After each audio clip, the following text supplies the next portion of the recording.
Tunaingia vijijini, mijini na hata jijini kukuletea taarifa mchana kutwa. Usiku tunaketi kitako, tunadadavua tukichanganua taarifa na makala muhimu yanayokuhusu wewe na familia yako. Ungana na Bernard Ngozi kwenye Open Forum Political Show kuanzia saa 4 usiku hadi dakika zake kila siku ya wiki kwenye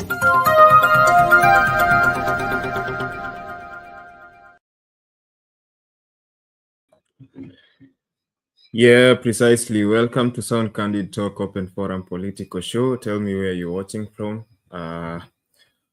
Good morning from my side of the globe. It's 12:30 a.m. here in Nairobi. Tell me where you're watching me from. Engage with me. Welcome to the show. My name is Douglas as usual. Okay, so to our top stories tonight. The wrangles in Meru County are finally over with the swearing in of Deputy Governor Mutuma, who is now Governor Mutuma, after the High Court upheld the ruling made by the Senate to impeach former Governor Kawira Mwangaza, who had survived two impeachment attempts prior to the third one, where the Senate upheld that impeachment, and subsequently she sought refuge in the courts, but the courts upheld the impeachment, and that was green light for the Meru County government to swear in their new governor. Hopefully that will yield fruits for the residents of Meru County going forward. It has been 2.5 years since the last election, and it has been a tussle between the governor, the MCAs, the local politicians. The residents have not really been getting services. But with that matter settled, although she says that she'll still continue to fight on, but it's time that the Meru governor gets services. It's time that the politics go to sleep. And at least for the remaining time of this term, until the next election cycle, at least they get the services as other counties. She becomes I think the third or the fourth governor to be impeached. But I asked you, is impeachment more about settling political scores than it is about ensuring accountability? Yes, the drafters of our constitution envisioned a situation where citizens will go to the ballot and they will elect leaders for themselves in various capacities. But, human beings being human beings, you never know if they let you down or they are going to make your life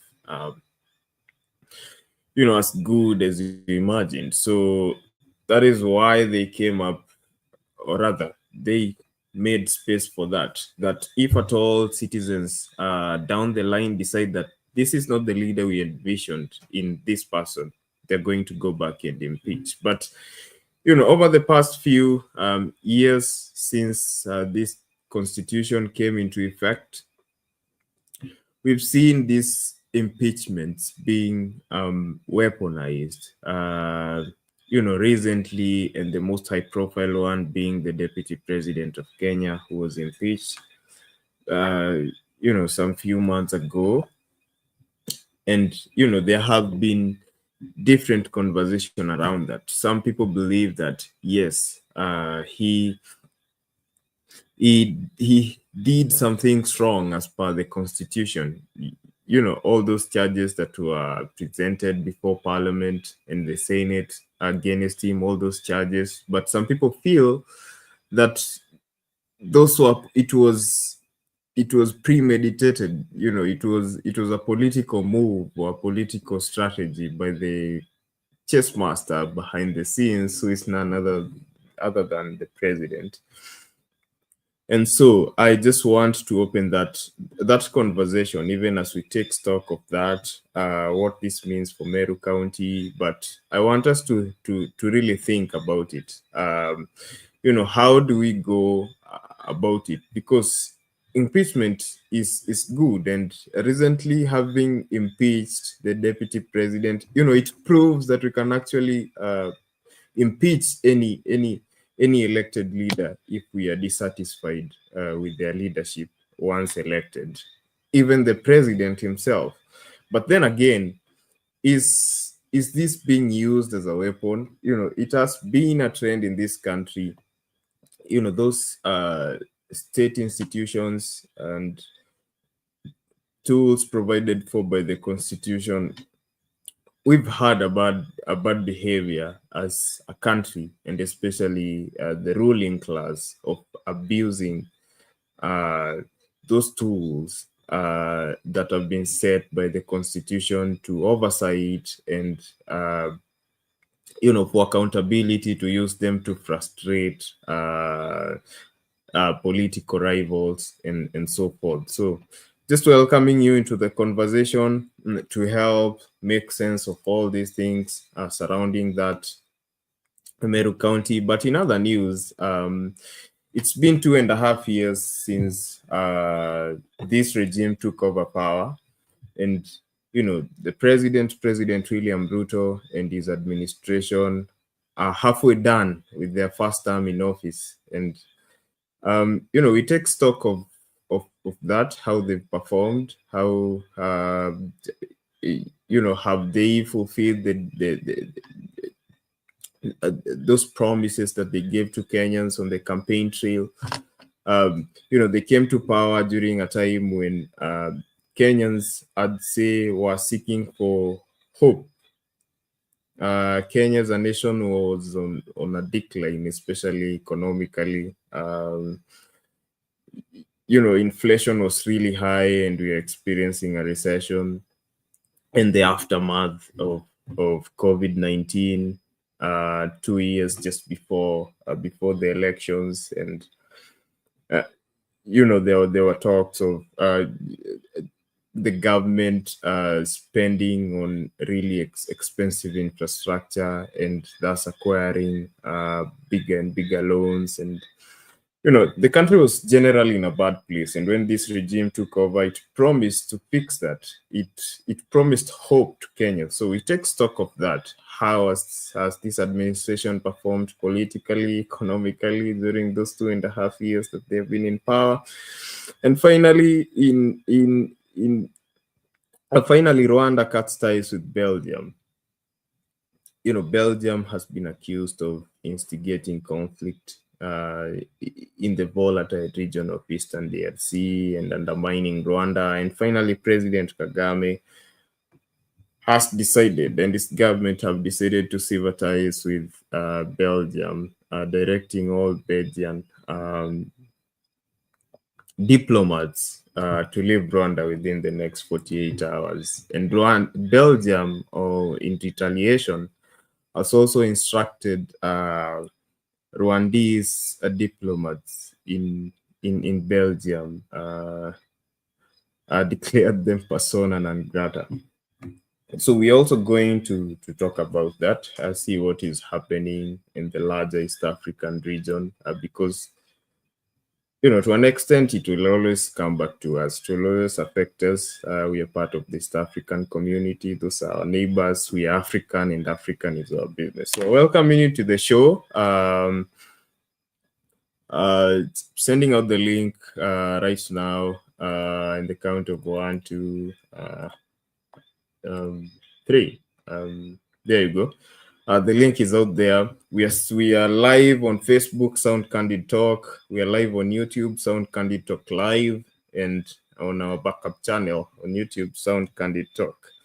Remember to like this video, share it out, and if you've not subscribed, you're doing me an injustice.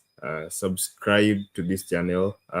We need to grow this community, even as we continue to push for accountability and fidelity to the rule of law in this country. And as we amplify our voices using these digital tools, as we push for better governance and a more sane country. So welcome into the conversation. click on that link that I've just sent out. It's there on Facebook for those of you who are watching me on Facebook. It's there on YouTube. Click on that link. Let StreamYard configure your mic and your camera, and you're going to find yourself in this amazing studio to have this conversation with me. And on my poll question tonight, I'm asking you, is impeachment more about settling political scores than it is about ensuring accountability? 13 votes so far. 85% of you say yes. It's more about settling political scores. 15% of you disagree, think otherwise. Say no. Probably they feel like it's still more about accountability. But, I want to hear from you. So I welcome you into the studio. Engage with me in the comment section. For those of you on their keyboards, I already have Esther Star there who says, good evening, Bernard, and all of you. Bernard is not here, but surely he will get that message from you. Good evening to you too, Esther. Says, I like the video. Sammy Costa there with some Sheng jargon says, how are you, Nimtunguyas? Mambo Mbwegze. Well, Tunaim Mahmood, as usual, says, hi, Douglas and everyone. Hi, Tunaim Mahmood, Ramadan, Mubarak. Dair Abdi says, hi, everyone. So welcome to the show. Welcome to the studio. In the comment section, engage with me. And this is your conversation. And I'm merely the steward. So I'm going to be waiting here. I'll play some bites just to bring you up to speed with what has been happening on our topics tonight or today morning, depending on where you are. But continue to invite each other. Send out the link. And if you've not subscribed, please subscribe. So once again, welcome to the show. Let's take a look at this.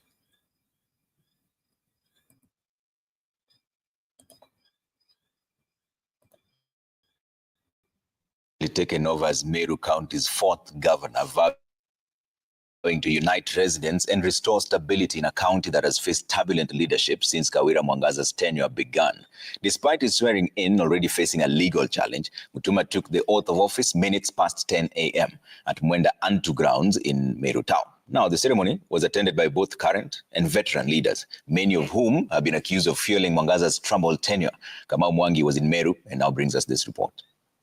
I, Honorable Isaac Mutuma. Moments after the national and East African anthems played, Truly and vigilant. Meru Deputy Governor Mutuma took the oath of office, officially assuming his former boss's position as Meru County's fourth governor. His swearing in met with loud cheers from an electrified crowd. And after the oath, it was time to celebrate victory. From the jubilant crowd to the political leaders in attendance, joy and excitement filled the air.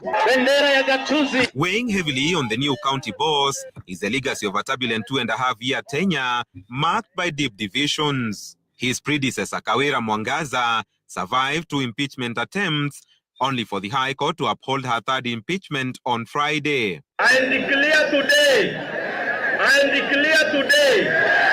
that the political grandstanding has come to an instant end. I commit to work with each one of you.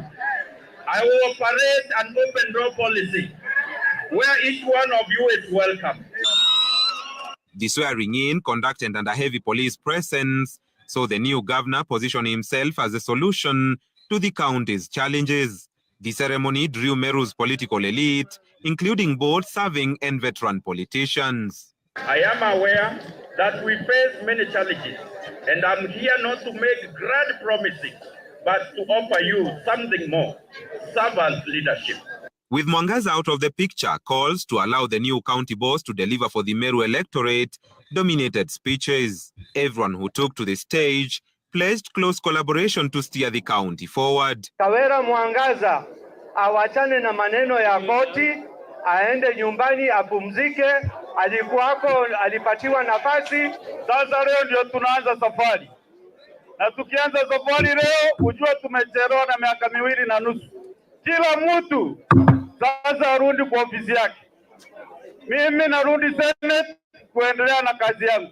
There are a lot of frustrated hopes and dreams of Meru.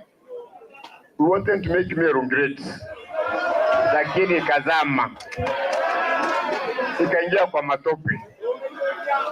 Sasa tumekuja kuokolewa na mtu wa Mungu. We will come back to Meru because Meru is where we belong, and Meru is our business, and now Meru is more peaceful, and I believe going forward Meru itakuwa better kuliko vile imekuwa. According to the new county chief, health, education and agriculture will be his top priorities despite a case filed earlier today challenging the legality of his swearing in.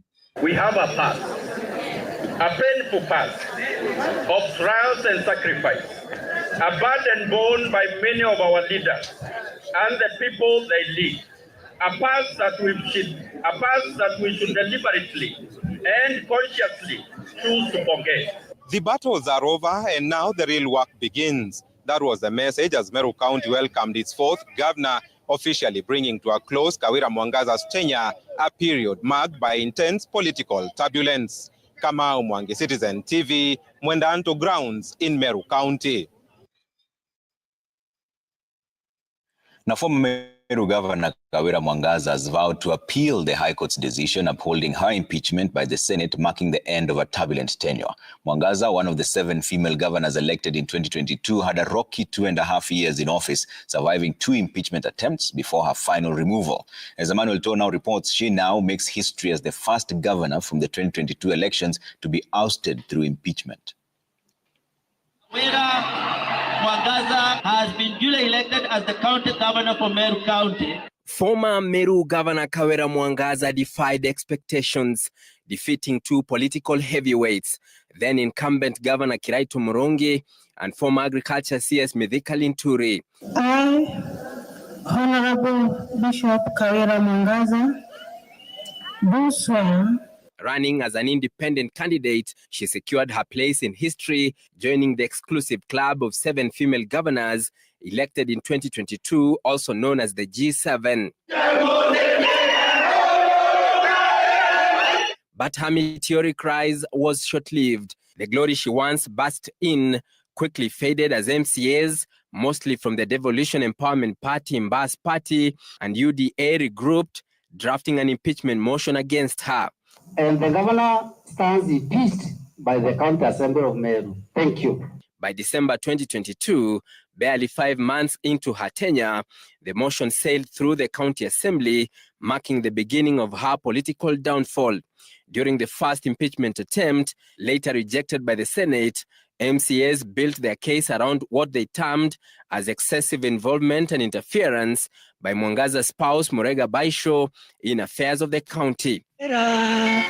Mama, Kawira governor ni mama. A second impeachment attempt in November 2023 also failed, as the Senate sent it back to the MCAs after they were unable to substantiate the allegations. However, it was her dramatic arrest in Imenti Central in late 2023 that set the stage for her final exit. Mwangaza was bundled into a police vehicle and driven away for allegedly attending a band Okolea program meeting, just days after then Interior CS Professor Kithure Kindiki outlawed the initiative. The ban followed chaos at one of her events, where angry residents burned mattresses she had donated and slaughtered a cow meant for a needy family. Na kama kuna mtu wa kuuliza wa kwanza, ni askari wa mchana na askari wa usiku. But the turning point in her downfall came with the chilling murder of Bernard Muthiani, a blogger critical of her administration. His gruesome killing sent shockwaves across the county. Beyond being under intense security surveillance, Mwangaza faced accusations of orchestrating the heinous act, plunging her leadership into deeper turmoil.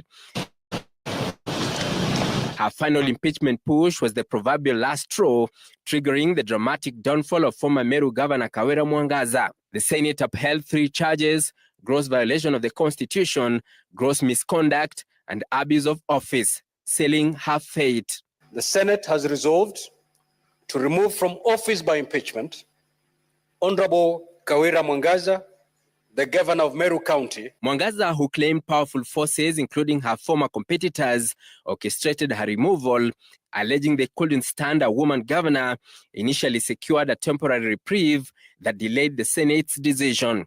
That reprieve expired last Friday. The Gazette notice dated 20th August, published on 21st August 2024, is affirmed. Her deputy, with whom she had frequent clashes, has now taken over as the 4th governor of Meru County. When you see a Meru man getting overwhelmed with emotions, it has not been easy. I, Honorable Isaac Mutuma Ntwadingia,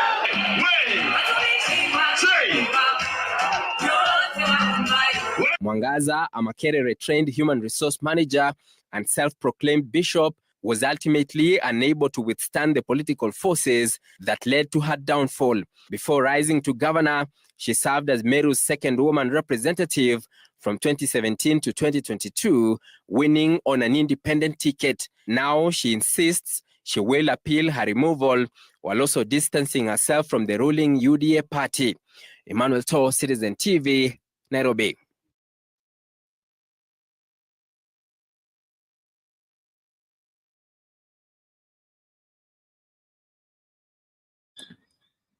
Well, there you have the full story on what has been going down in Meru. But I don't know what to think about this story. I want you to come and tell me, or rather in the comment section, if you're in no capacity maybe to join me in the studio, you can still engage with me in the comment section. Help me understand, is this triumph for the people of Meru? Yes, of course, these wrangles have denied them services for the past 2.5 years, as since the elections. The wrangles began immediately, less than 2 years after the elections. And, it has been push and pull in the leadership of the county, impeachment motions in county government, county parliament, county assembly rather, to Senate and back the first impeachment motion. Then the same process, second impeachment motion, then the third round, which was passed by the senators in Nairobi. Then she went to the courts until last week, I guess. Last week, the courts upheld the impeachment, and that signaled a green flag for the county to go on with swearing in her deputy. But Tunei Mohamud says huyo mama ameteseka sana. So I don't know what to think. Are these forces trying to sabotage her because she's a woman? And this of course this allows for women. We've been lobbying for more and more spaces for women in leadership, for women at the table, and this is the highest number of governors we've ever had since the start of devolution. We've gone for 3 elections so far under the 2010 Constitution, and honestly, they had formed a caucus for women governors called the G7. Kawira Mwangaza was part of it. Now I guess they're going to have to rebrand to G6 since Kawira is no longer governor, and now we have Governor Mutuma, who is, of course, a man. But, I want you to come in and have this discussion with me. Tell me what you think. As I wait for you, I'm just going to be rolling on the rest of the stories. And as I wait for you, hopefully you will join me for this discussion. But anyway, it's been 2.5 years since our last election. Actually, we've hit the midterm of this term, 2022, 2027. So the Ruto administration has done half of his first term in office, and we're just taking stock of how they've performed and those promises that they gave us on the campaign trail. Kenyans were really optimistic about them, about Ruto and his hustler narrative, and especially poor Kenyans who he was lobbying for. He promised us a lot of things, and his campaign slogans were rallied around Mama Mboga and Mtu Boda Boda, and the poor in society, or rather the have-nots, or the underprivileged. Those are the people he promised to lobby for. But 2.5 years down the line, what do the lives of these people look like? Do they feel like the economy has eased up a bit? The politics of Ruto so far, are they still pro-people? Are they pro-people? The policies that he's enacting, do they have an impact on the people so far? We are taking stock of that, and even as I wait for you to join me in the conversation, just continuing to to let you in on some of these conversations. So I'm going to send the link once more before I play the next bite. I'm going to send the link out once more. Sorry for that. Hopefully you are going to join me. I can see Furaha Badi somewhere in the comment section. Hopefully she's going to show up. She's waving. Hopefully I should wave back to her. But the link is out there for her. But okay, so as we wait, I'm going to play this bite. It's now. Just a moment. There.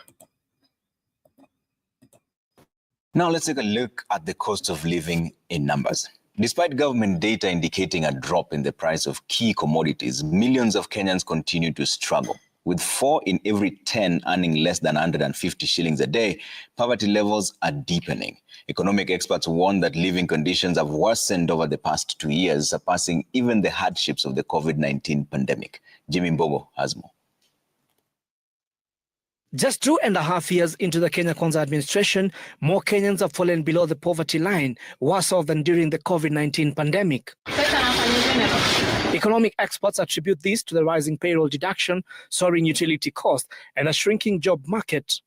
According to experts, millions of Kenyans in urban centers cannot afford to spend 266 shillings a day, an equivalent of 8,006 shillings a month, while those in rural centers cannot afford to spend 133 shillings per day, an equivalent of 4,003 shillings a month. Incomes have not improved. The latest report from the Kenya National Bureau of Statistics suggests and indicates actually that you have more people in poverty than you had. In fact, we seem to have gone to the early 2000 kind of numbers. The number of people who are reporting that they are losing jobs, they've lost jobs, they're trying. So, and then add the taxation regimes and the policies that have been put in place the last 2 years. Yeah. That has just, when you look at your pay slip, you're not only earning less because your salary has not been improved, but you're even earning less because then you have more taxes. If you also look at poverty levels, those have actually gone up. So the current poverty level is 39%. So there are about 20 million Kenyans who are living below the poverty line. The other macro indicators is obviously the employment levels. I don't have the actual figures, but when you just compare all those, it tells you that yes, whereas the movement in terms of prices of goods and services has gone down, inflation has slightly gone down, that purchasing power has been affected. These realities are now forcing Kenyans to turn to short-term credit facilities to maintain their livelihoods. According to the recently released Tala March Money report, there has been a 19% jump in the number of Kenyans seeking credit facilities to survive. The report further shows that food, rent, education, and utilities are the main drivers of Kenya's indebtedness. If you think about it, if a customer has been cutting down on their basic expenses for the last 2 years, as we know from the report, there's probably nothing else left to be cutting down. And now that resulted in a new trend that we were seeing for the first time, which is actually a 19 percentage point jump in customers saying they will borrow more. So what has happened is obviously the economic situation in our country has been declining at a macro level. As a result of that, the consumer will obviously then also have an economic challenge. Despite the government's efforts to lower inflation over the past 2 years, leading to reduced prices for commodities, experts argue that without improving consumers' purchasing power, the impact remains minimal. The data from the Kenya National Bureau of Statistics shows that inflation has dropped from 8.5% in August 2022 to around 3% over the past 2 years. However, experts warn that this decline doesn't necessarily mean a lower cost of living. So we are dealing with compounded effects of inflation, so that then the cost of goods and services has been going up. It's only that last year it went up by just 3%. It went up slower than it did the previous years. That's what those numbers mean. But remember, I've just told you that if your income has not improved, you still are getting 200 shillings in a day. But now the amount of money you need to spend to buy goods and services, which perhaps you spent 100 shillings the previous year, now you need to spend 110. It means since your income has not gone up, you're having to part with more to get the same product. Jimmy Mbogo, Citizen TV, Nairobi.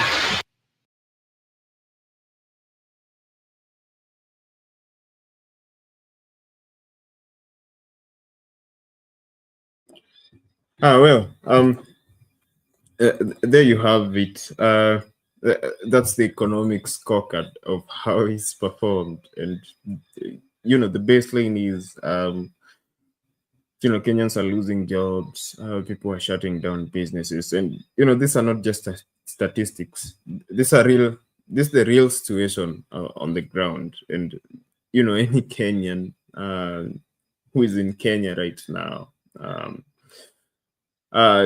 The average Kenyan will tell you how tough things are at the moment. People are losing jobs, businesses are shutting down, especially with the hike in taxes, making the business environment really difficult. And, things are thick. And, that's why last year there was the uprising, and, Kenyans were disgruntled with how the government is it's running its affairs, and how it's imposing itself on the people. And there was a lot of impunity, and I think that to some degree has gone down since, but still the economic situation is not really looking good. But I just want you to come into the conversation and tell me how things are looking from where you are, how things are looking for you personally, and for the world around you. Is this government, is it working for you? What is happening? You come into the studio and tell me. I'm still here. I'm just going to take a few comments, then we'll take a look at the political scorecard, midterm, Ruto's administration, how he's performed politically. There have been events that have shaken his administration a bit and put his leadership to test. Those as a politician is politics is something that you're always going to have to deal with from time to time. I mean, it's the job. It's your job. It comes with it. You're always going to be fighting unseen and seen forces, trying to calm some political turbulence. So we're going to just look at that as I continue to wait for you in the studio, but I'm going to take a few comments. So Douglas Kibogong, who says, hi, my namesake right there. Hello to you too, Douglas Kibogong. Awesome says, where is Abel Oriri? I have a question for him.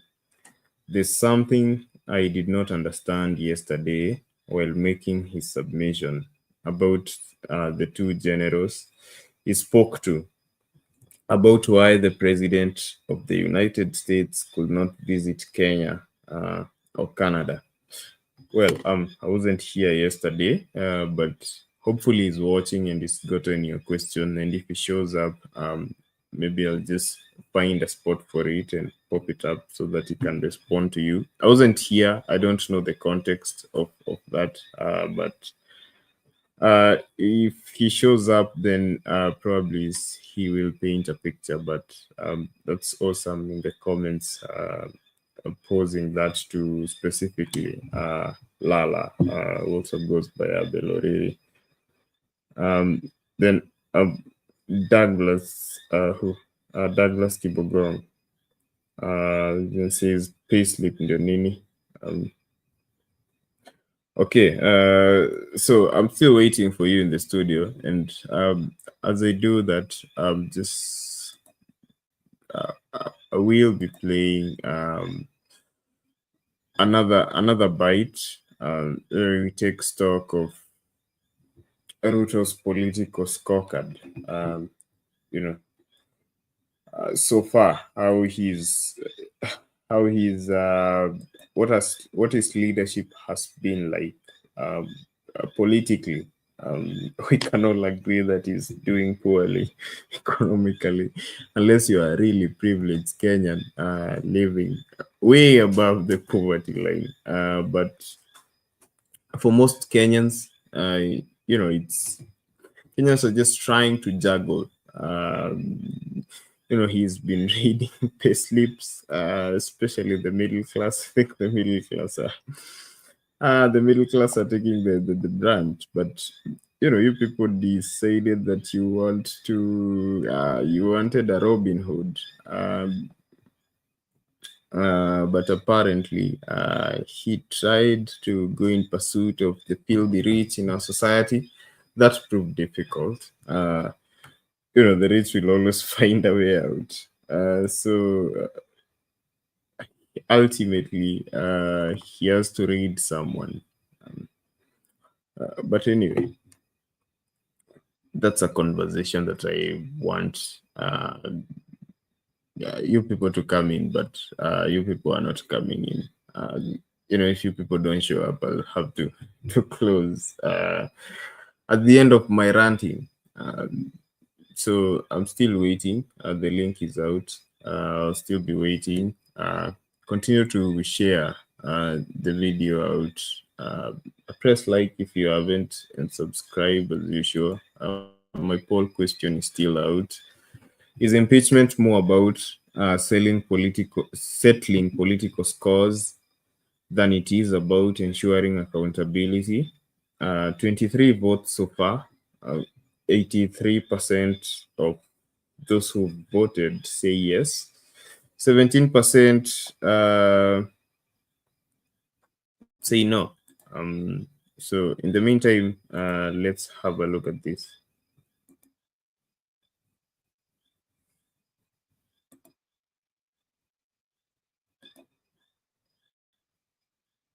After his record-setting victory in 2022, President William Ruto was seen by many as as the smartest politician in the country. But suddenly things have taken a turn in his governance. This is a special report that was prepared by David Mudoka. Let's have a look. Excellency, the President of the Republic of Kenya. William Kipchirchir Samoei Arap Ruto rose to power in September 2022 against all odds. Republic of Kenya. His unlikely triumph earned him multiple accolades, with many seeing him as the smartest political chess master in the country. On the first set, exactly 2.5 years since assuming power, Ruto's political acumen has been put to test on several occasions. The first test came just 6 months after Ruto took the oath of office in the form of nationwide demonstrations led by the opposition over the high cost of living.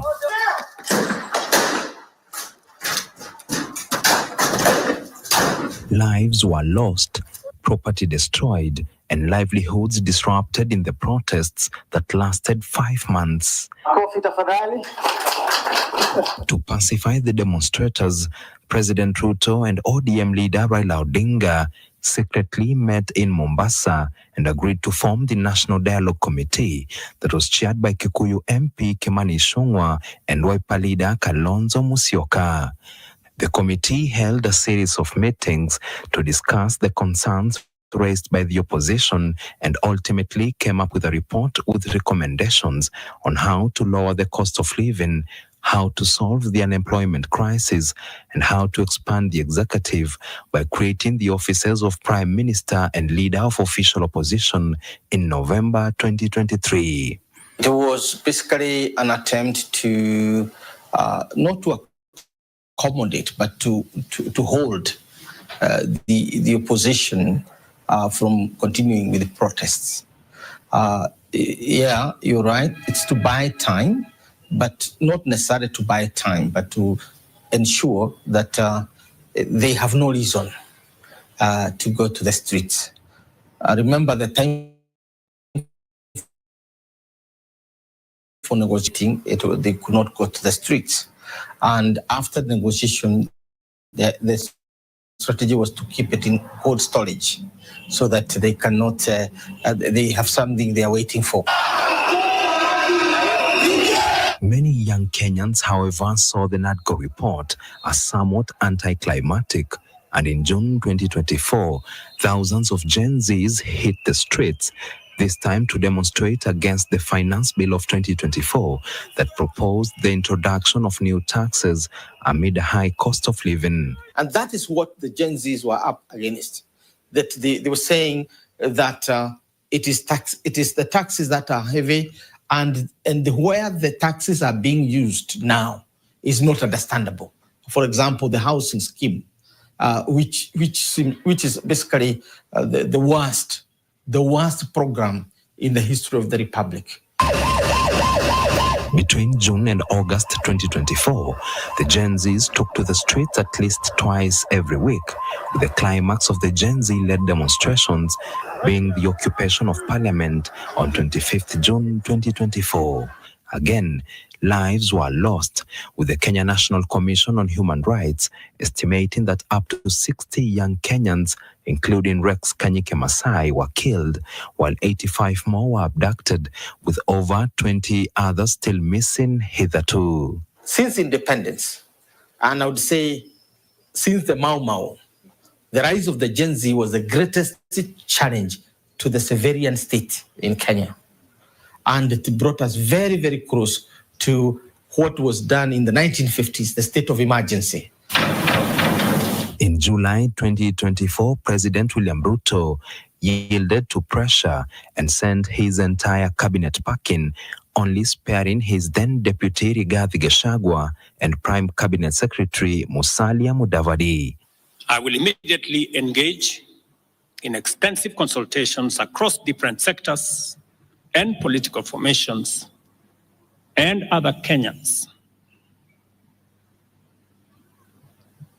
both in public and private, with the aim of setting up a broad-based government. I, John Badingongo. Weeks later, President Ruto picked a new broad-based cabinet that included 4 allies of ODM leader Raila Odinga, an indication that President Ruto and Raila Odinga had buried the hatchet and agreed to work together. The political marriage was to be formalized months later. Many Kenyans obviously see presidents succumbing to the Gen Z, making changes in the government, bringing this and that. That was the real play, was the fact that he needed to change the system as he organized for 2027.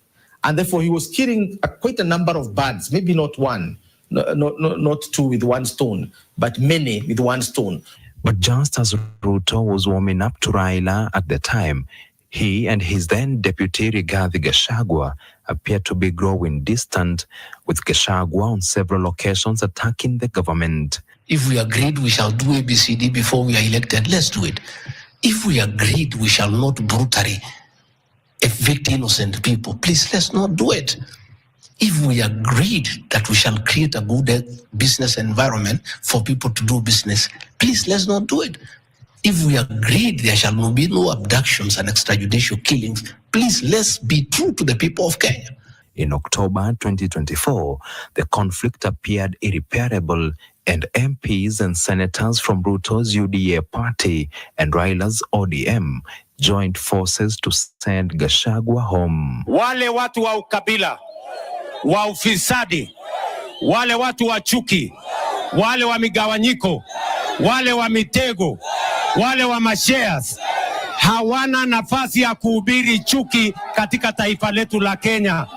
Against the backdrop of his historic impeachment, Gachagua launched a spirited fight in the corridors of justice to block his replacement.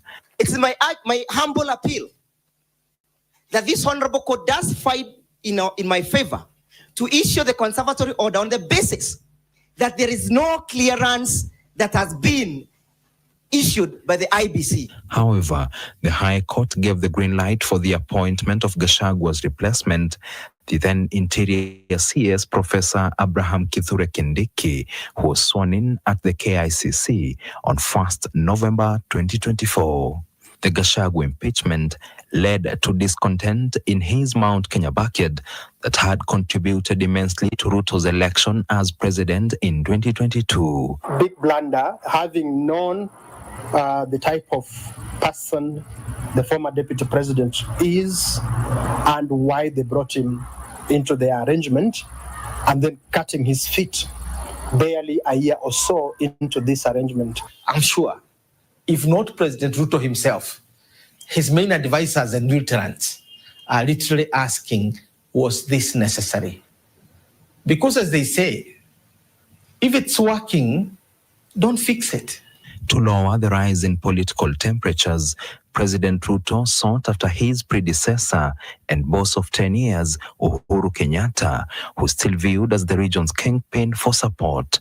The meeting between the two political friends turned foes took place at Uhuru's rural Ishaweri home.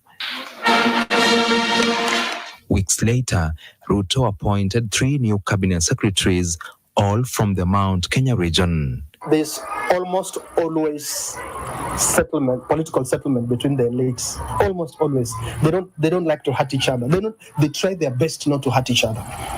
They will do things that will leave ordinary people hurting each other, but they do not.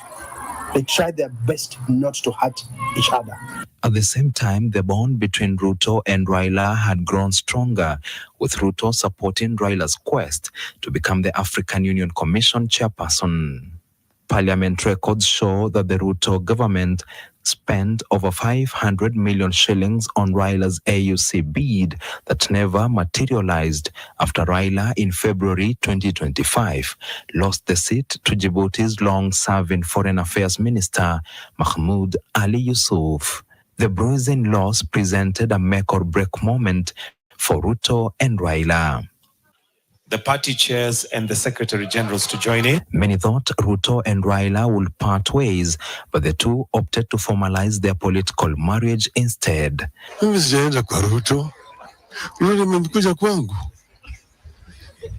Mimi nimesema mimi nibaki, msimamo yangu haijabadilika. Tumekubaliana kama viongozi wa Kenya ya kwamba tuache ukabila, tuache chuki, tuache migawanyiko, tuache ubaguzi. Kenya ni moja. With Raila in his fold, Ruto appears confident of political stability until 2027. The Kenya Kwanza, as Ruto had constituted it by the 13th of September 2022, is gone with the wind. And nobody is at ease anymore. Things seems to have fallen apart in Kenya Kwanza. The center is not holding, and you cannot guarantee total stability. However, many wait to see whether the deal will last up to 2027, when Kenyans will go back to the ballot and beyond. Raila is buying time and is praying God that 2027 is here. So one can predict that between October 2026 and January, February 2027, Raila will either bolt out of the government or be cooperated into the opposition. I have my great doubt, and again, you can hold me on this, that Raila will not be in the ODM-UDA coalition. That you can take the bank. If the political events of the first half of President William Ruto's first term in office are anything to go by, then more political hurdles are likely to come in Ruto's way in the remaining 2.5 years in office. Kenyans will be watching closely to see how the president will maneuver past the hurdles before making a choice as to whether to re-elect him or send him packing. David Muthoka, NTV, Nairobi.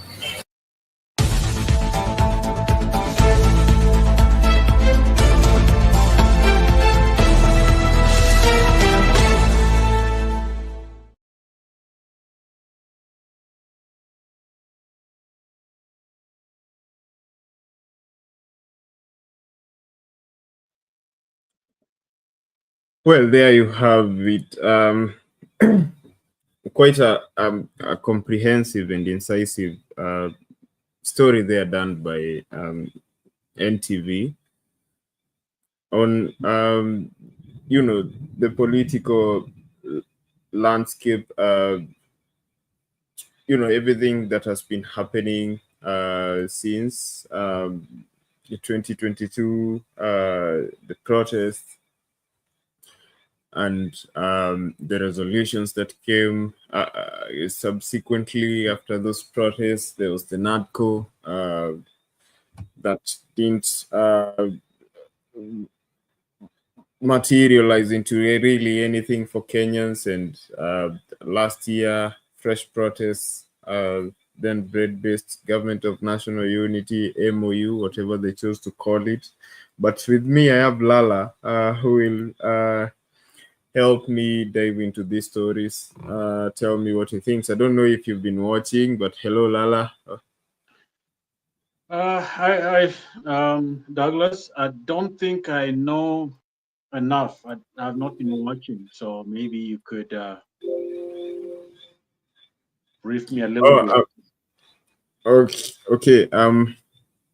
Okay. So there are a number of things that have been happening as usual, but today, this story around Meru County government, I'm sure you've seen that a couple of times before. There's the first impeachment, second impeachment, then the third impeachment, which was upheld by the Senate. She went to court, and sometime around last week, I guess, the court upheld the impeachment. So that was like a way forward for the county to swear in her deputy, who was sworn in today. by the county. So my conversation around that, was just wondering, was this malicious, or is it a good tool for accountability? We've seen this impeachment being weaponized to settle political scores. I just wanted to know, I just want actually to hear from you what you think about this whole thing. Her impeachment, she has really fought. Fighting 3 impeachments is not easy. It's not as a mean feat. And on the story that I've just played, I don't know if you've caught a bit of it. Ruto's administration has hit 2.5 years. We are midterm.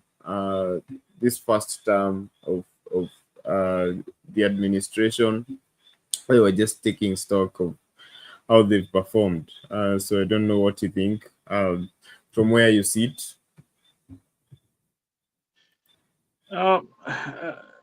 Douglas, I would say that I'm quite ignorant of the Meru politics. But one thing I do know is that the side with the bigger problem is not that whatever her name is, Mwangaza and team. I think the other side has got a major problem, and that is, I think they want to keep the status quo where those in power keep doing what they're doing, looting and enjoying the benefits of. So I think it's somebody who came in as a provocateur.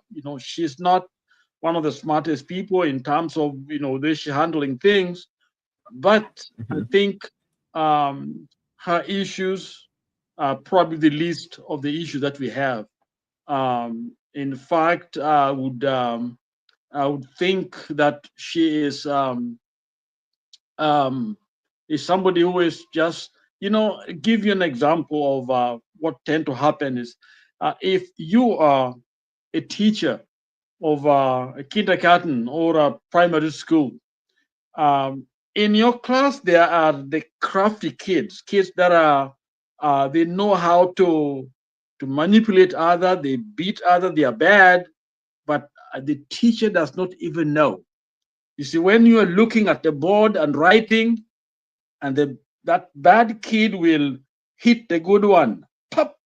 And when the teacher turns around, he's very silent, very quiet, as if nothing happened.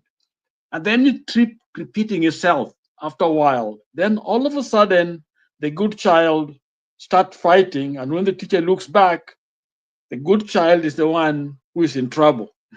The troublemaker is never caught because they are street smart. They're wise. They know how to use the moment for their own interest. And I think Kenyans have pros, people who have been there, they've done it. And what they do is they want to get rid of somebody who is messing with them.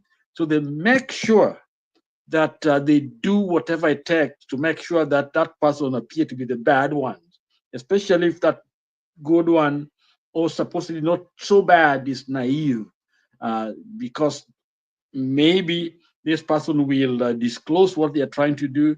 That's what I think of Meru politics. I love Meru. I've been there. I did my pastoral care practice in Meru town, and I love Meru. I just love the place. I love the people. But what we are seeing here, to me, I think is just an iota. And I don't think that it's a decoy of the real problem that we have in Kenya. So now let's talk about Ruto. Just today, I was thinking of what ails us. what the problem really is. And I thought about even the colonizers, how Africans are poor, yet there's a group of people, the foreigners that exploit African resources. They seem to be doing just fine. And they're doing fine because we don't know how to protect what we have. So we are busy talking and walking outside of the powers, okay? They're busy doing things. They're exporting stuff. You see them enjoying things in the West, and you and I, we are on the outside. And that's where Africans are being. Africans are meant to be on the outside. And if we don't do anything, we may never go on the inside. We were told so many vijana, baada ya kazi, baada ya masomo, mtapata kazi nzuri sana. Okay, we have gone to school, but education was just to bring us to a certain level, and we can't penetrate that space. And that space is protected. It's protected by both national interest and international interest. They want to keep you and I outside of that perimeter. So they would strengthen and support anyone that would protect that line of defense. Okay. And so we continue to be poor. We continue to suffer. We continue to be told one thing, but at the end of the day, your papers are just like a piece of, toilet paper, your academic papers, because if they can't change your life, they can't do much, then what good are they for?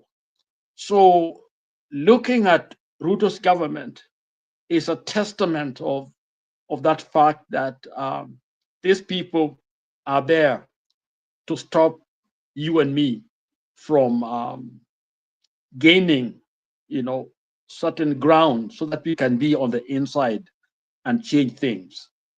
And that's why it is important for us not just to talk, but really talk of substance. So when we talk about the Meru and others, let us not be sidetracked, because enemies of us, enemies of Africa, enemies of our progress, our development, will make sure that that inner core is kept, untouched. And when it's untouched, then things stay the same. Your resources go to the right place. You're supposed to grow cash crop, which you can't change your life. It's supposed to go there to feed them, and that is the what I call the plantation mentality. That's our jobs. We are not supposed to think. We are supposed to be seen. So when we are discussing some of these things, I want us not to be, we can easily get into this anger, this rage that really allow us just to stay here, because anger is an emotional reaction that really bypasses some of our cognitive abilities. So we don't think ahead. We only think here. We only think of Ruto, what is done, not thinking about how do we move from here to the next stage? What do we do up to this moment? And let me say this, no, I didn't directly answer your question, but let me say this, that the way things are going with Ruto regime, first of all, politics has taken center stage. Development is out. We don't know. I don't know when was the last time I heard of an economic policy conference. When's the last time I heard where we are and where we are going to, or what we are doing to get there? I haven't been told of a program that incorporates youth and women and everybody else so that we can be able to compete even with our neighbors. With all we hear is politics. All we discuss is politics. When is Ruto? Is mealtime? And it's because it's all by design, so that you and I stay disengaged, angry and upset and shouting, yet the people who matter keep battering. We had a teacher in Maseno called Mr. Bolivar. He said people who matter are people who batter. If you don't batter, then you don't matter. And it's us who don't matter. So 2 years is a sad story when nothing has been achieved. Practically nothing has been achieved. Okay. So to even measure what has been done, I don't want to talk about it because there's really nothing unless we live in another world. So to me, the day Ruto disappears, the better for us. But not just disappearing, because I don't think there's anything in place. There's whoever comes in may end up doing exactly the same thing as Ruto. When people have been disorganized, people are so suspicious, because right now I don't know the truth and lies are no longer, able to separate. People are very sensationalizing things to the point where you don't know. People don't check facts. We only go by what we think, and actually Ruto thrive on that because he knows things to be said and he doesn't really care. He doesn't do anything else because people are talking. Okay, so I think it's better for us to kind of step back sometime and really think and really come up with ideas, proposal, critiques, so that we can separate these tares from chaff. We can know the truth and talk about truth and see where the truth can take us. Because we are sometimes chasing a rainbow when facts and truth are not even there. So I don't know what to say, Douglas, when it comes to the midterm, what do you call it, of Ruto, because practically nothing has been done. Nothing. But the sad thing is on the other side too, there's a lot of incoherence. The people are not really together, except for one thing: Ruto must go, and that can't be the only way forward. Ruto must go. A lot of times people come together because of one common enemy, but then when you take that enemy away, they fight each other. And we see that all happening over and over and over again. So let us come up with something that we can defend, we can protect, we can promote. Let us give ourselves a future, which nobody else is going to give to us except for ourselves. So that's my long, windy answer to simple question that you raised. Okay, back to you. Long whiny. Okay, so but I have a question for you. So you've said even if we do away with Ruto, the next person who comes is still going to do the same things. And the last time we were having a conversation with you, I told you that the problems that we are talking about today weren't necessarily created by Ruto. Okay, he has created new problems, the housing levy and this SHA-SHI thing, and it's going to just create a whole new other problem in future. But my question still is, it's the system that is the problem. Do you think that it's the only way to move the country forward in a better Kenya is to just bring down that system? And number two, I have Awesome in the comments who is asking you, Abel, really, do you see any difference with the ODM experts working with the UDA government as CSS? I believe you wanted to say us. Are they making a difference, or us, or the same? Yes, so if you could just respond to those two questions. That's a good question to ask, because the answer is simple. I really don't know. And the reason why I don't know is because the atmosphere is very, very toxic. And when it's very toxic, it doesn't matter how good you are. Do we have good brain in that office called Mbadi? I know it's a great brain.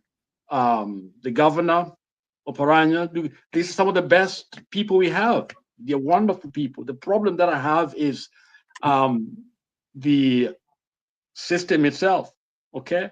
You see, sometimes it's like I'm a very good swimmer myself, Douglas. I'm a swimmer. Okay. I just come from Jamaica. I do scuba diving and everything else. But you see, if you put me at the shore of New York and tell me to swim to Africa, you know what? I will die, but I will not die very close to the water because I will die on the inside. So the difference between me and somebody who jump in and die are the same, only that a matter of time. So that to me is what I think. Are these people trying very hard to do the best thing they do? I'm sure they are trying. I really do, because if they don't, it's almost like their future is being set. I mean, the only thing that will save them is what they can show us they did. Okay, so for them, I got no problem with them, but because they're good people, but they are working a system that's terrible. That's why I say I don't really know if the new government comes in.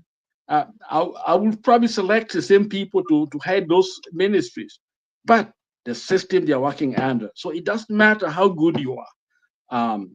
It doesn't work, because sometimes it is really the environment that you create for your people to work. That's what makes the big difference. Okay, and of course the experts and the environment, all of them working together, there is a goodwill that allows the nation to capture the essence of what they want, and people can rally together. And this thing, let me tell you this: we praise Kibaki. Kibaki was a great president. Yes, he was. But you see, Kibaki had the benefit of a healthy environment. And I remember I was here, okay? There was a goodwill that whatever Kibaki, actually Kenya was like Israel. You come in, if it's a loan, you get it with the lowest interest. If there's something donated, they give it to us. Whether it is for education, when that old man 73 went to school, there was the goodwill, and that goodwill translated with good governance into an economic growth. So this idea that if you get someone with a PhD called Ruto and others put in the government, you can run, no, if there is no goodwill of the people, nothing works. Okay, and that's why the job require all of us. We as Kenyans must help create a healthy environment. Okay, if we're still going to watch people steal, corrupt somebody to get a job, then it won't work. So all of us must actually, because some of us talk about this, but then out there we are bribing what? The police. We are sending a cow to somebody to give us a job, because that's the only thing we know. So we are raising children that all they know is corruption. They don't know that somebody can get a job without bribing. And that is sad, because I shared that with you yesterday. I don't think you were there. But you see, I live in the West, okay? And I can't bribe here.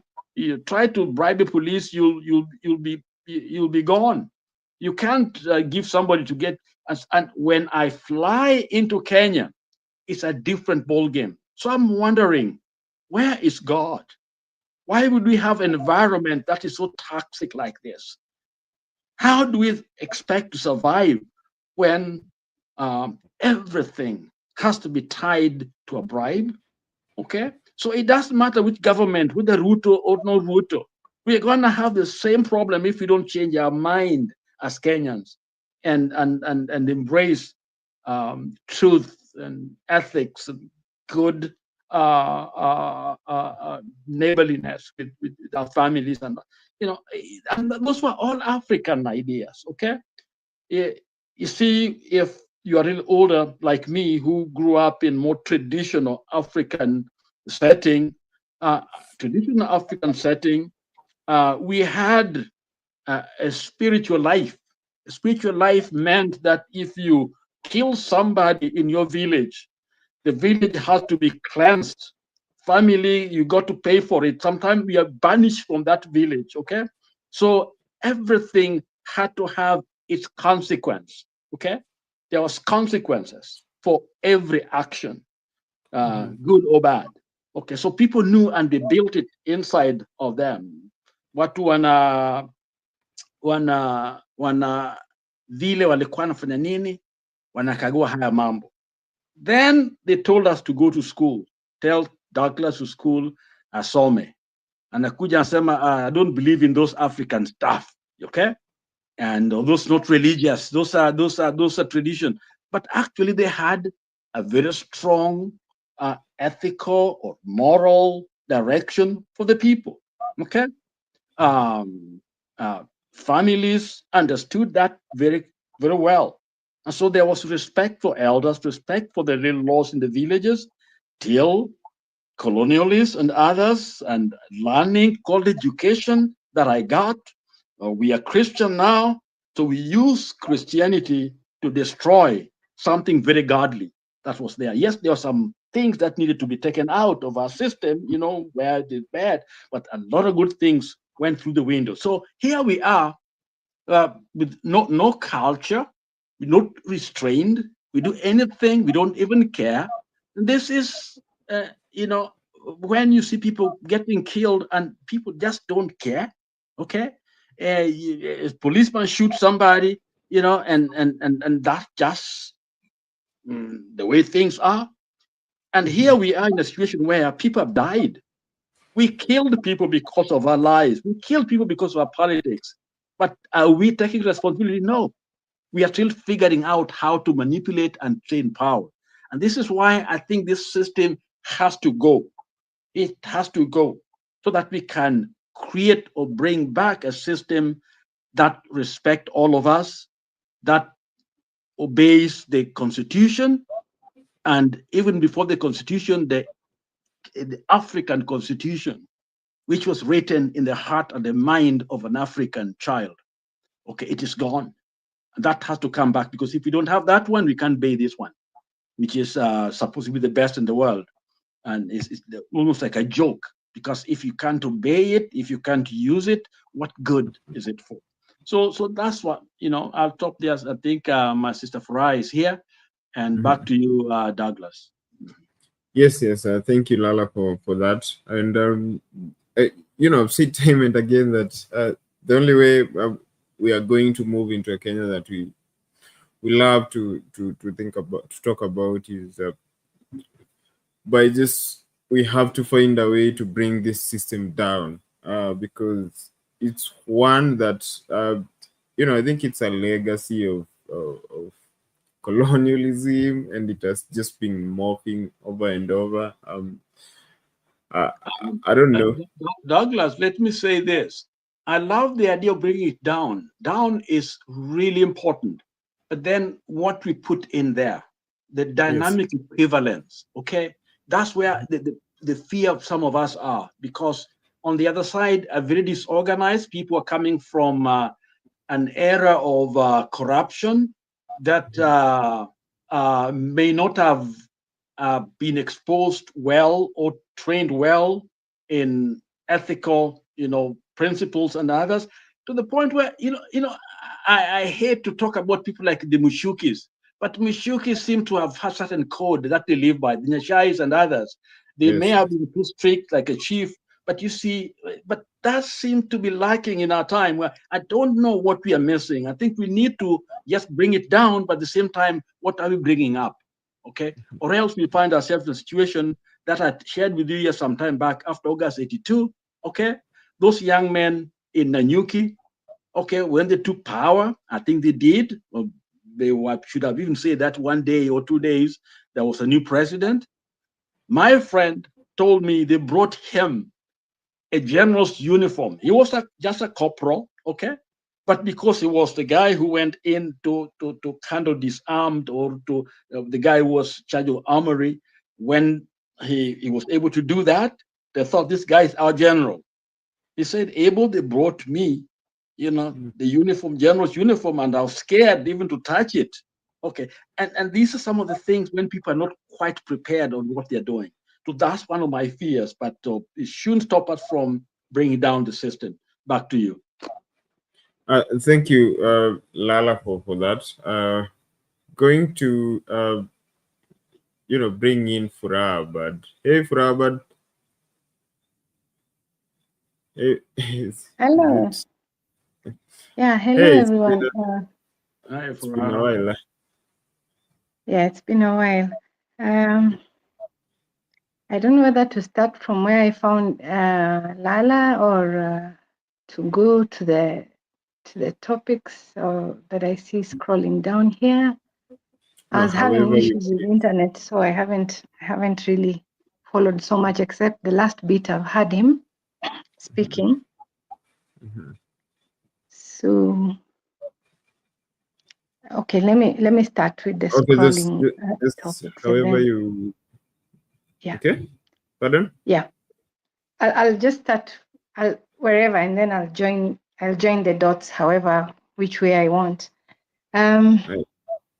The impeachment of Kawira Mwangaza, she was third time unlucky, but I think she put on a good fight, and as much as we want impeachments to count, you can see even the celebration, even the reactions, the deputy speaker, you get a sense of this was more political than it was legal or issue-based. So I don't know. She wants to appeal. I don't know how far that will go, because from the way things look, I think she got away the other times because I think she had the right political support. Now that it was no longer there, she couldn't make it. So, and people talk about also the cultural sense that exists in Meru in terms of female leadership.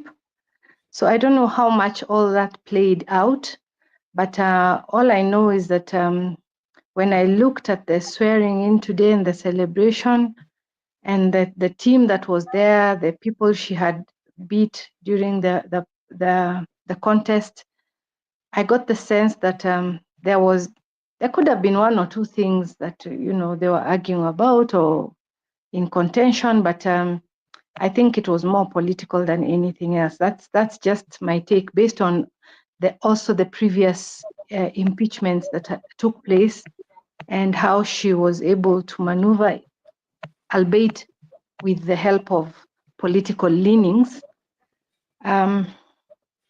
So it's sad in a way, because I think devolution is one of the things that could help us to get away from all the concentration at the national government that sometimes leaves the areas underdeveloped, and makes us want to beg for help or for development at State House, which shouldn't happen, especially if money is dispersed correctly and if it is used correctly. The more that happens, I think the more the central national government will have less and less touch. I think that's why sometimes they refuse to let the funds flow, because if you have several governors who are working well and they have enough money, then what is your role as a president? Will the people of that county whose governor is working very well, they might not feel your weight as the president because they have their own small president within their county and everything is working for them. And as I wind up on that issue of the impeachment, I also managed to watch the Public Accounts Committee. I think it was Waiguru was before that committee. And, you know, she basically said that, you know, the budgets that they work with, sometimes the stalled projects and all these things we see, it's because of the political pressure. That, you know, if you don't please the MCAs, then you don't stand a chance to finish your term, to complete your term. They can rally together to oust you. And now, and the MCAs, when you tell them that rather than fund one project and complete, you're funding several projects, and some of them are rollovers. So you're funding this to the tune of 20%, another one to the tune of 40%, 30%. So in essence, none of the projects will be complete. And she actually said that, you know, the MCAs will say that, you know, just do it because I also want to please my people. So even if we know that we are not funding this, we've not put enough funds for this project to complete, let them just see a market coming up. Let them see a borehole being sunk. Let them see, you know, she was genuine enough. In fact, the chairperson, Moses Kajwang, so, you know, it's sad, but she was like, you know, it's good you are saying this, you know, honestly. And if that is the case, then she is busy as a governor trying to please the county assembly, and the county assembly are fooling the people on the ground, you know, that in my ward, you see, you know, the market is coming up. Then again, let's now go blame the governor or the National Assembly that, you know, we don't have enough money to finish these projects, when they actually engineered it to be like that. And you know, this is coming on the backdrop of an impeachment, and you're wondering how much of what she was saying could have played in Kawira Mwangaza's case. And then the irony of it all is that this is one Waiguru, you know, who had several scandals, who survived an impeachment herself. And she ran against none other than Martha Karua. And this is the same person whom, you know, was Baba's running mate. We thought as women, you know, we would get the female vote. And also based on Martha Karua's, you know, her career path, you know, how she has stood firm. Oh, there's that one hitch they keep on saying about her helping Kibaki to be sworn in at night. But over the years, she has tried to explain that at that time, she didn't know exactly what was, you know, the machinations that were behind the scenes. And she thought that, you know, what she was seeing, that was the truth. So I can give a benefit of doubt, because everything else, you know, walking out on Moi, walking out of that Kibaki government when she realized that, you know, they are not, again, going on the same path. So I can see that, you know, there's a sense of integrity. So you see, as Kenyans, you know, we people couldn't vote for Martha, and you know, they voted for Waiguru as a governor. So in that sense, again, it comes back to us as our choices. And the one thing that came out of that when I listened is that, you know, Sifuna was categorical that they as Senate, they have tried sometimes to help the governors, but the governors also want direct access to State House. And he told the governor to her face that you are the council, the chair of governors. And rather than bet on us as the Constitution expects that the Senate is the one that is going to oversee and it's going to help the county governments, but you want a direct access to the president, and all of a sudden we see you meeting him in State House and you come out with deals that are not anchored anywhere. And so there's a sense in which now I'm coming to that point, which I found you, that's when I came in and I found in you and Lala talking about structures.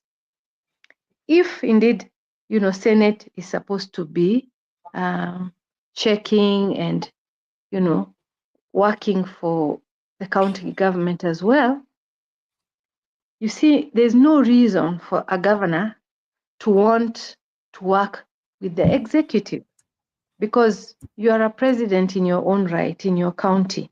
All you need from that national government is your revenue allocation, of all the devolved functions.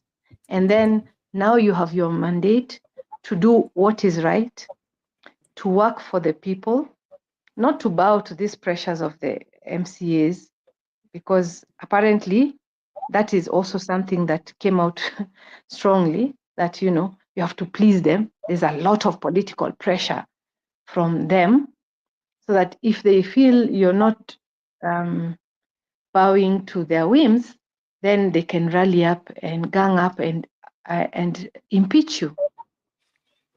So the systems have to work, so much so that it doesn't matter who comes there. This rule of law that we keep on talking about. I'm glad Lala mentioned the late Michuki, because there was a time, those vehicles, how they used to be filled up until people are hanging on the doors. And ukiingia tu kwa gari hivi, and there are 2 seats, and those 2 seats are already taken, because the aisle is going to be so packed, you choose to go in between these 2 people who are seated. Unasimama katikati yao, so that, your rear is just iko mbele yao. And then so that, you'd rather go there than the aisle where you're going to be so many, so packed, and then up to people hanging to the door. I believe over time, we are back to maybe excess in a vehicle, but kuna labda wanajaribu wanaweka sambaza, it has never gone back to how it used to be, because Michuki stood firm and said, okay, the matatus have boycotted. Okay, so be it. People are walking to town. They walked a number of days, but in the end, there were belts. There were no excess in PSV vehicles. So there's a sense in which you feel that it is possible. Those glimpses of those times, immediately after that 2002, what Lala talked about, the right environment, people were we had guts. Police couldn't take bribes, because there were actually citizen arrests. They tried to pick this money in the CBD, away from these stages where they normally collect them. But, we had people like Captain Sang looking out for them, and, nobody could take those bribes. People got afraid. But we've gone back on those gains, because, again, like that, the environment changed. So if you look at also one last example I have of when it has really, really worked for us, growing up in Nairobi, some people will not know how the city council then was really working in terms of collecting garbage weekly, clean towns, city hospitals, county hospitals working for you, the lights, everything, everything worked at some point in time.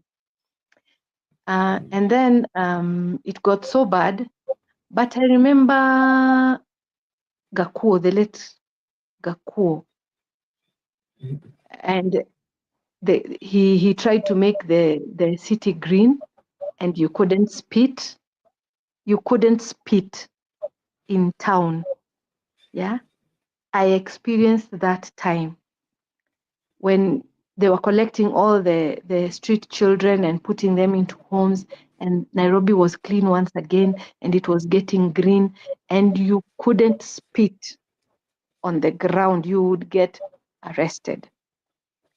So that just shows that this it has gotten so bad that we feel like, will it ever work? It can work. It can work. People have shown us that, you know, if you get the right people and you put in the correct systems, you know, it can work. Getting there is, I think, the toughest. How to get there is tough, but if we get a good number of integral people, it can work, because you know, you get a sense in which a few people can make it happen. It didn't take the whole, not everybody was on board during the town clerk's time, but being the one person who stood firm, you know, he managed to straighten something, and we could see it. And that is replicated in the examples that we are giving. So if it can work, if we get a good number of few people who are integral, then it can work. So we are actually saying that our greatest monster is corruption.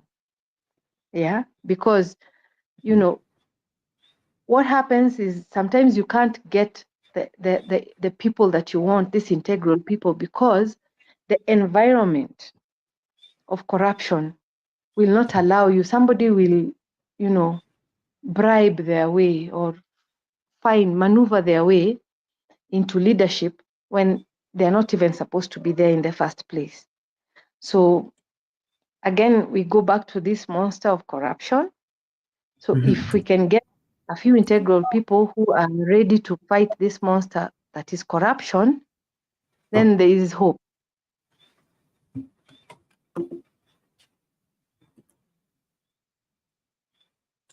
Okay. Are you still there? Yeah, I'm here. Oh, okay. Thank you for that lengthy submission, and you know, I agree with you totally. You know, we've had, I think we've had, we can handpick a few leaders, or rather ministers, you know, in this past few years, who've been a force for good, and you know, they've done some good, but okay, in my opinion, it takes the goodwill of whoever is at the top. You know, he sets the tone. And we have Awesome in the comments who is saying the problem in Kenya is not one individual, but all of us. We have something known as over expectations. We think we can overtake a country like the US, which has been in existence for over 200 years. Okay, I have so many questions for that. I don't really think that we want to overtake a country like America or China. And you know, take Rwanda for instance. Rwanda's economy is, you know, it's just a fraction of Kenya's economy. But you know, Rwanda is a country that seems to know where it's headed. You know, it has systems that are working right now. They've really cut down the corruption in their country. Rwanda is now one of the least corrupt countries in Africa, and you know, it's a story that is really inspiring. And I think in a few years to come, you know, our leaders will be trooping to Rwanda for benchmarking. I don't know what you think, Lala. Douglas, first of all, appreciate Furaha for that contribution. And just commenting on you, Douglas, what you're saying, you see, there's something, let me talk like a pastor, okay? When the members' children are sick, you know what? Members don't take those children to quacks on the streets. They don't take them to someone sitting somewhere in the corner somewhere with a little clinic there. They're looking for a hospital, a doctor with a good reputation. In other words, they're using their mind correctly to seek the best help for the children. Okay? When all of us go to church, okay, and we are looking for a pastor, perhaps depending on your theological persuasion, somebody well trained to be able to teach us the word of God.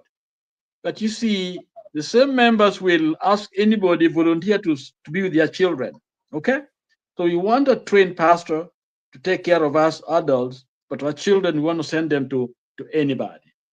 And the same is also true when you're sick. You just don't go to any doctor. You go for the best. So it seems as if we are smart people. We know what needs to be done. But then it seems as if certain times we become practically insane or crazy or whatever. We think that development will come just like that. Anyone can do it. We can elect anyone to lead us politically, not understanding that politics is the lead for any economic development. Whoever lead the politics set the tone. Okay, so if you go for a mediocre woman or man, expect to get the mediocre. Okay, and even going to church, we looking for somebody to entertain us, when actually you should go there because you're looking for somebody who can challenge you, who can help you see heaven and understand what you're doing, okay? In the light of what that faith believes in. So it is a choice that we have taken as Kenyans and mainly Africans. I don't know if it's a colonial issue that we have. Thank God for places like Rwanda, when they simply said, you know what, we got to get together. Nobody's going to save us. Let's do it. And Kagame has actually showed us that it can be done. He has his own issues, yes. But in terms of focusing on his country, to take care of his country, you know, the man is doing it. The young Traore come to power not knowing much, but he knew something, that you got to be honest, you got to be truthful, you got to fight corruption. And we are seeing the dividends, the benefits that has come to that nation, okay? Because they have goodwill of almost everywhere. I see people come from here just to go and see that land. They want to go and invest there. They want to move in there. And the young man is honest enough, is still not been pampered by power to lose that focus, and the economy is following. When you come to Kenya, we are talking, but when it comes to practice, what do? We still want to entertain some of these clowns, okay? We are still hoping that things will change when the indicators don't show it. History does not show where corrupt people have been successful, and yet we are protecting them. And you're raising our kids. What do we expect from them? Their examples are these people who don't know what they're doing. So the words from me, Douglas, is very clear. We reap the things we sow. If you're sowing this kind of mediocre, this type of practice, okay, that we see happening to us today, we clearly in trouble. Okay, so So comparing ourselves even to Rwanda, and even somebody said the U.S. has been there for a long time. I think I've not been reading some of the comments, there, and I know some of you have been asking me some questions here. The thing is, Kenya, we cannot compare even ourselves to the US and others. And the reason is there are certain aspirations that they maintained. Okay, they had their own issues, but there's something that was non-negotiable. They have kept them all this time, okay?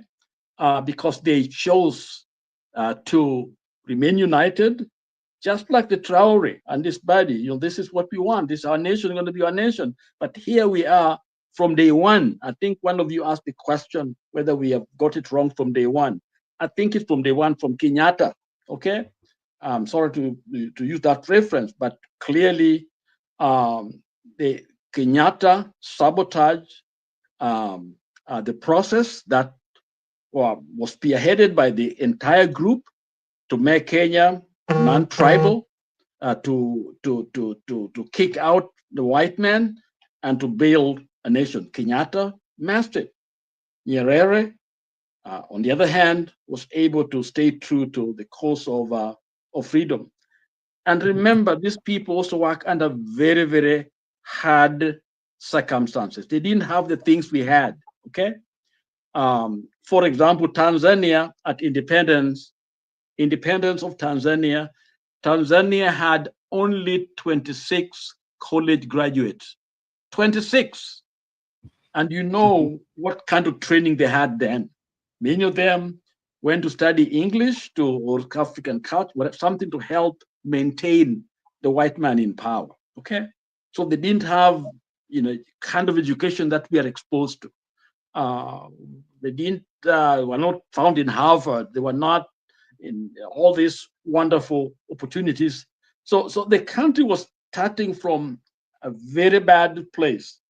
Kenya, with all these challenges, also coming from a very bad place. Okay, so unity was missed at that moment, at that point. So when we talk about comparing ourselves to these other people, yes, we can make some comparison, but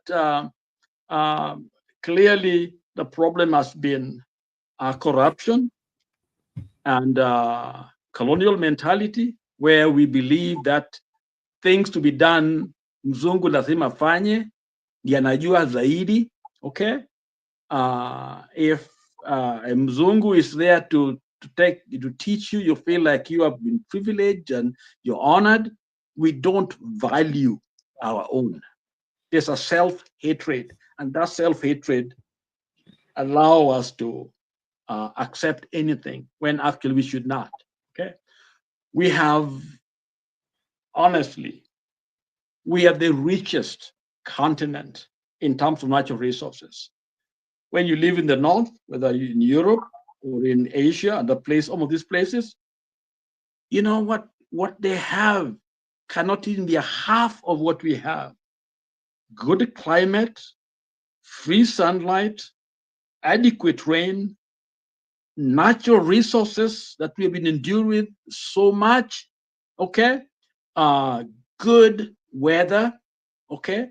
Where we can land that we don't need manure to plant. So basically we have everything. We shouldn't even be getting anything from outside of the country. But you see, here we are dependent on US aid. We got to bow down to somebody else when actually we should be developing our own research. Our institution, our universities and others should be doing research. Young people should be employed, doing some things, being more creative, because those young minds, those are the creative mind. But what do? They're on the street. They're back home with nothing to do. And then we expect this nation of ours to grow. It can't. So at the end of the day, it is you and me, young people especially, you got to fight for this land. Back to you. I don't want to dominate. Back to you, Douglas. Thank you, Lala, for for that. I totally agree that it's up to us. We need to begin looking on the inside. In countries that have taken that initiative, I think we were once there, and Furaha has taken us back to a time when during Kibaki's time, and we were really doing some of radical reforms, just looking in and focusing on where we want to go. And I'm just hoping that we'll get leaders who have that kind of vision for our country. But before we wrap up that conversation and move on to the next one, maybe Furaha, I don't know if you have anything else to add in that conversation. All I wanted to add is that this belief that we cannot be, let's not try to overtake the US because it took them 200 years. I agree with you, Douglas, that it's not about overtaking, it's about learning from the mistakes. I don't have to take 40 years the way you took. If I can see already what you did, I can jump on some of the challenges or some of the mishaps that you had out of, learning from you, so that I don't have to take the exact number of years that it took you to get there. Just the way, they have the tribe in Tanzania, they still rub sticks on stone to light a fire. But you see, I don't have to do that. I can strike a match. I can, click on a lighter and I get fire. So I don't have to go through all the details that you went through struggling to get where you are. If I know from your mistakes or from your challenges and from your successes and achievements, I can learn, and I want to go exactly where you've gone. I don't have to follow the trodden path that you took. I can pick the quick gains and use them to fast track, because if where I want to go, I know it, I don't have to take all my time going through every single step that everyone took. And you've given a good example of Rwanda. Rwanda is a small country. You go there, it's clean. Those who have gone there, I haven't been to Rwanda. But we have documentaries, we have reports, we have, people have gone there, and you can see that these things can be done. Just because somebody is at the helm who is responsible and is guiding his country towards that path, there are a lot of achievements. Lala has just mentioned Ibrahim Traore, and how he's really doing a lot for his country, such that even when he said, okay, we've taken the country, we need to go to an election, people are like, no, wait a minute. How is that democracy and the election going to work for us? It hasn't worked.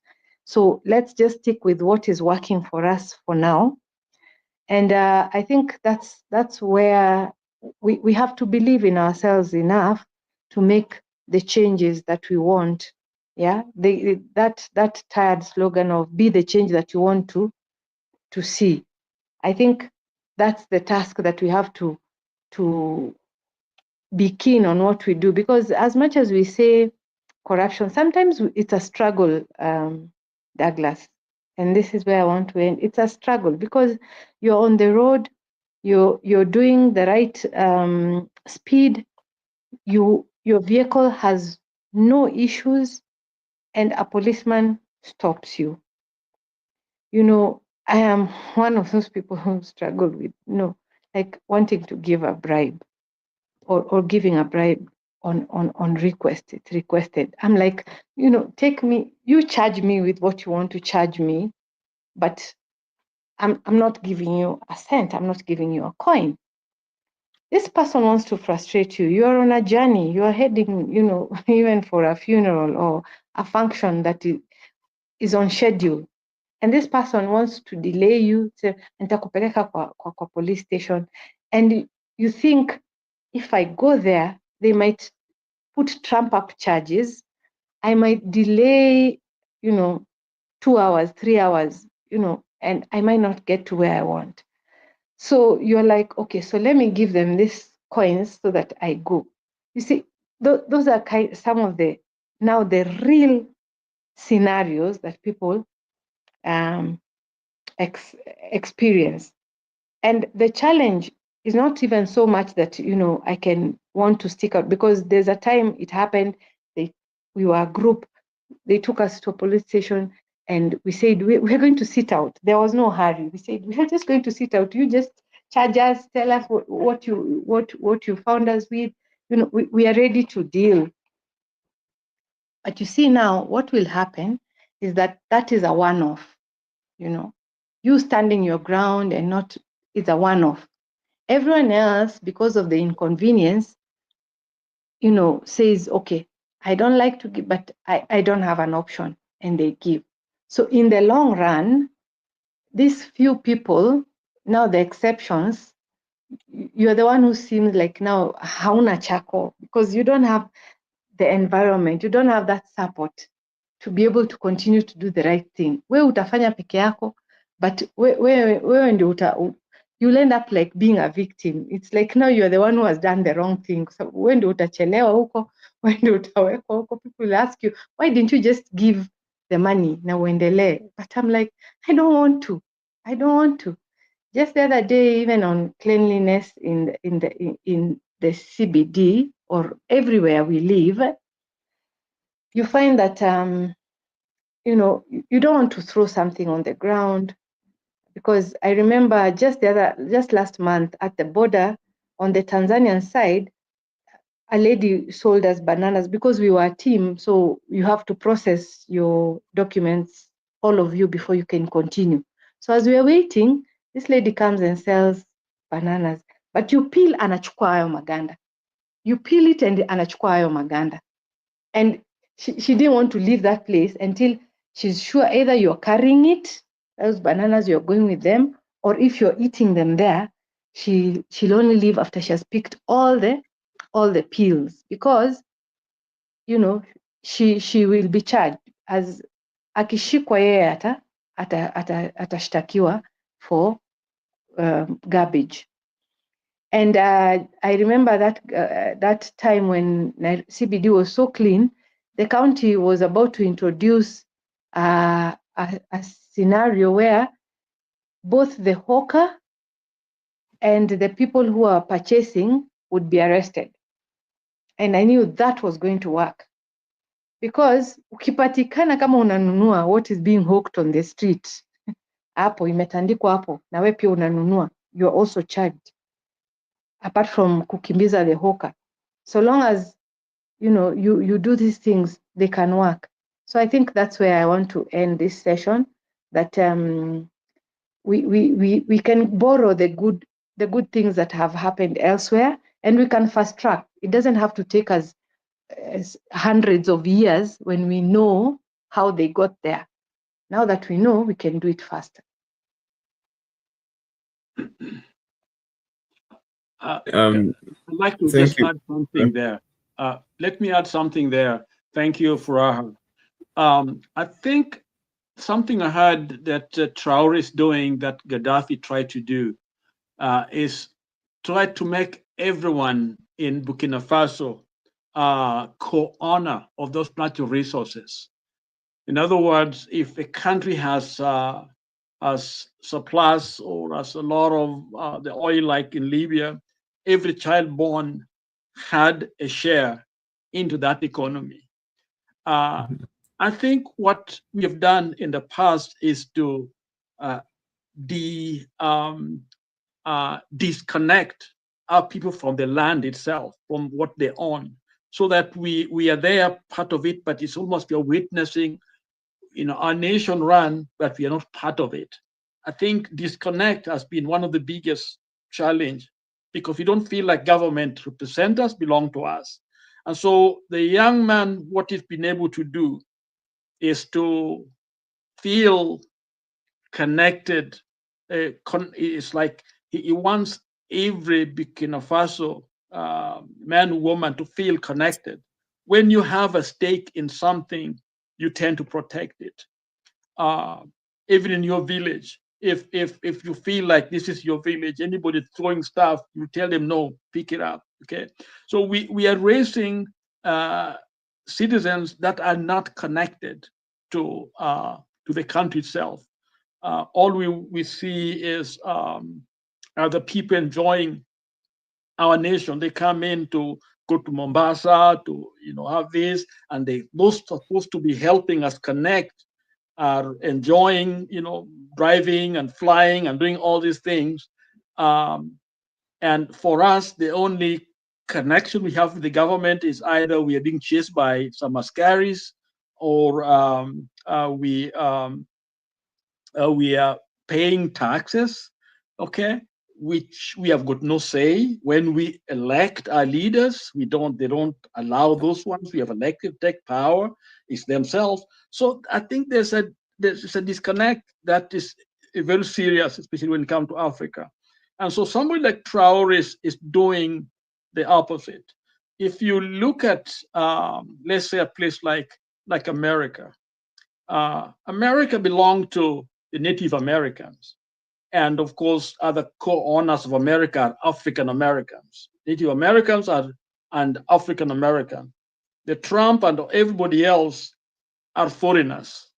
They're just like all these illegals who came in. Many of them came just illegal because they were processed right there. That's why they have the Statue of Liberty, because they came with no papers, nothing. They came in here, they are processed inside America. So whatever they are doing is not what was done to them, okay? So America does not belong to Wazungus. America belongs to Native Americans and African Americans, because African Americans have got nowhere to go back to and say this is the grave of my grandfather, or my great-great-grandfather is just buried here. They have got no knowledge because they were forced to leave. So the only place they know is the US. But every white man, every white person can go back and take a flower to their great-great-great-great-great-fathers, mothers and others in either North Ireland, in Europe somewhere, in France somewhere, in Portugal somewhere. In other words, America doesn't belong to the white people. But when they came, they felt like they were coming to a land that they could feel free. They were coming from totalitarian government in Europe, okay? So they moved to America to find a place of freedom. So when they found land, they felt connected to it. And so they drew up their constitution to protect their interest. So there was that closeness, that connection they had with their land. On the other hand, for us, our land had been taken away from us, okay? And then what independence simply meant, it was supposed to be where we go back to what we knew. But then in the process, it was hijacked, that independence meant a system to maintain that which was already oppressing them. So the Africans simply took over the chairs, the seats of the colonizers. And that's how we started. And that was sort of a very good start, because these people betrayed us. So what I'm saying simply here is that if you want to be successful, you must connect the people, hook them up. Lazima watu wafanye usikie kwamba sisi ni wa Kenya, because I have something that can protect me. Right now, I'm sorry to say this, but there are some of us that only know the one that can protect them is their tribe, okay? They trust their tribe than the nation, and that is very sad, okay? They are much safer in where their tribal land than in Kenya itself, okay? That's very sad. We are supposed to be one, and that's the sad part, why I think the corruptions and the tribalism and others is really destroying us. When we have leaders whose agenda is simply to make sure that they only support those around them.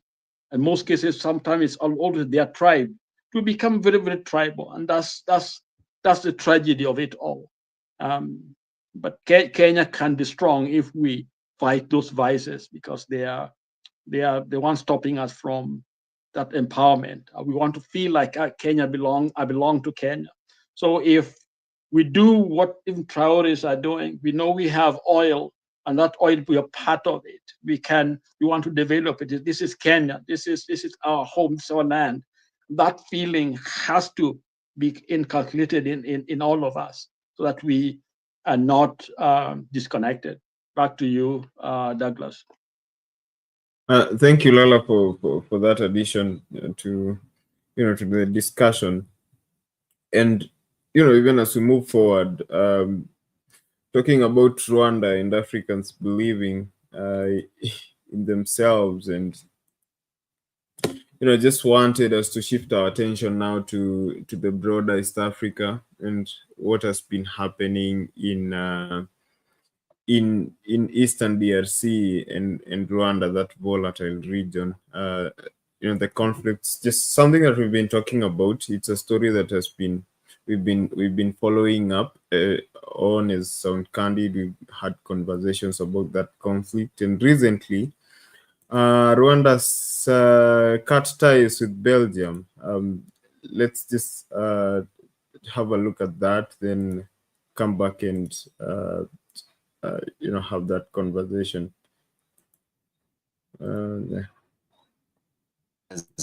Severed diplomatic ties with Belgium, accusing the European nation of interfering in its internal affairs. In a swift retaliatory move, Belgium has also cut ties with its former colony, escalating tensions amid the ongoing conflict in the Democratic Republic of Congo.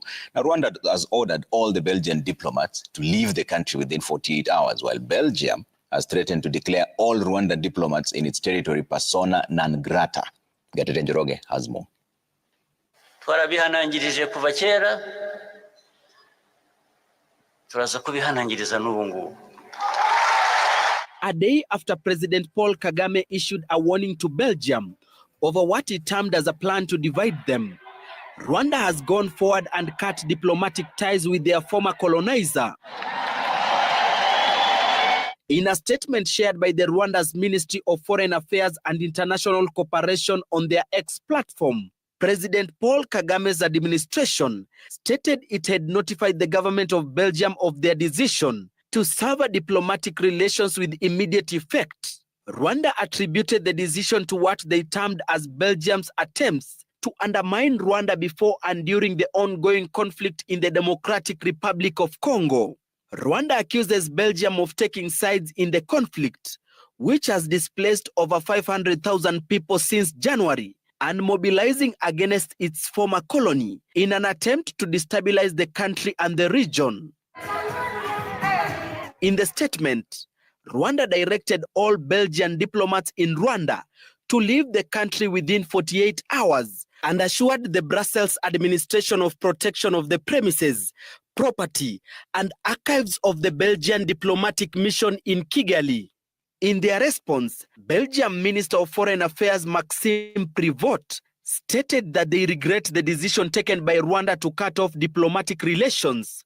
He further says that the action is disproportionate to the conflict at hand and only goes to show that Rwanda is not ready for dialogue to reach an amicable solution. Prevot categorically stated that they will take similar measures, declaring Rwanda's diplomats persona non grata and denouncing all bilateral cooperation agreements.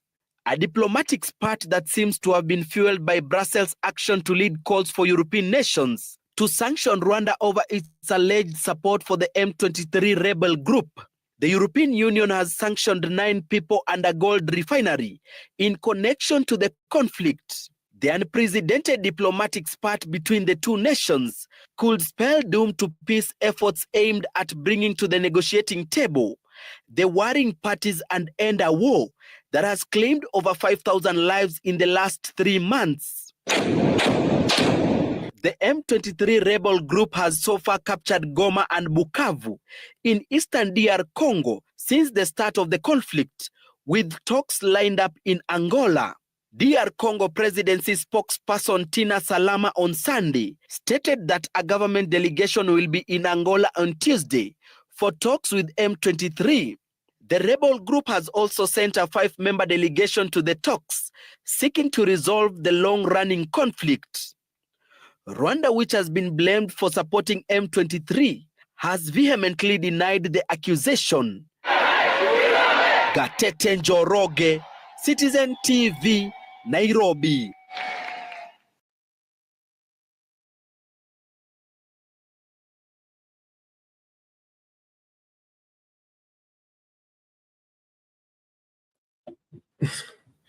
Okay,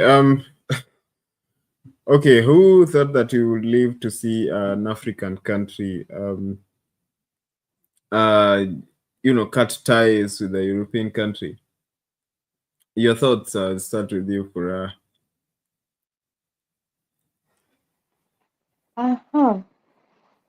It's interesting that when Rwanda cut ties, then they also, reacted.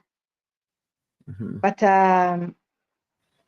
what I know with foreign colonies, former colonialists, they're usually because of the nature of colonialism, it was for the benefit of the master.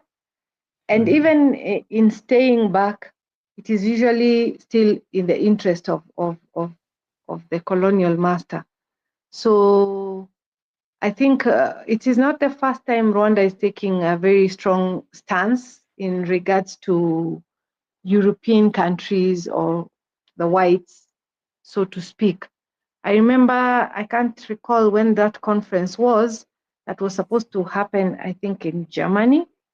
And it was, people were invited, and African countries were invited to that conference, and they were going to discuss, I think, green economy and also things to do with global warming. And Kagame refused to go because he was like, we're going to carry 40 plus presidents or leaders or dignitaries of 40 plus countries. They're going there in flights that are not our own. They're going to stay in that country, in hotels there.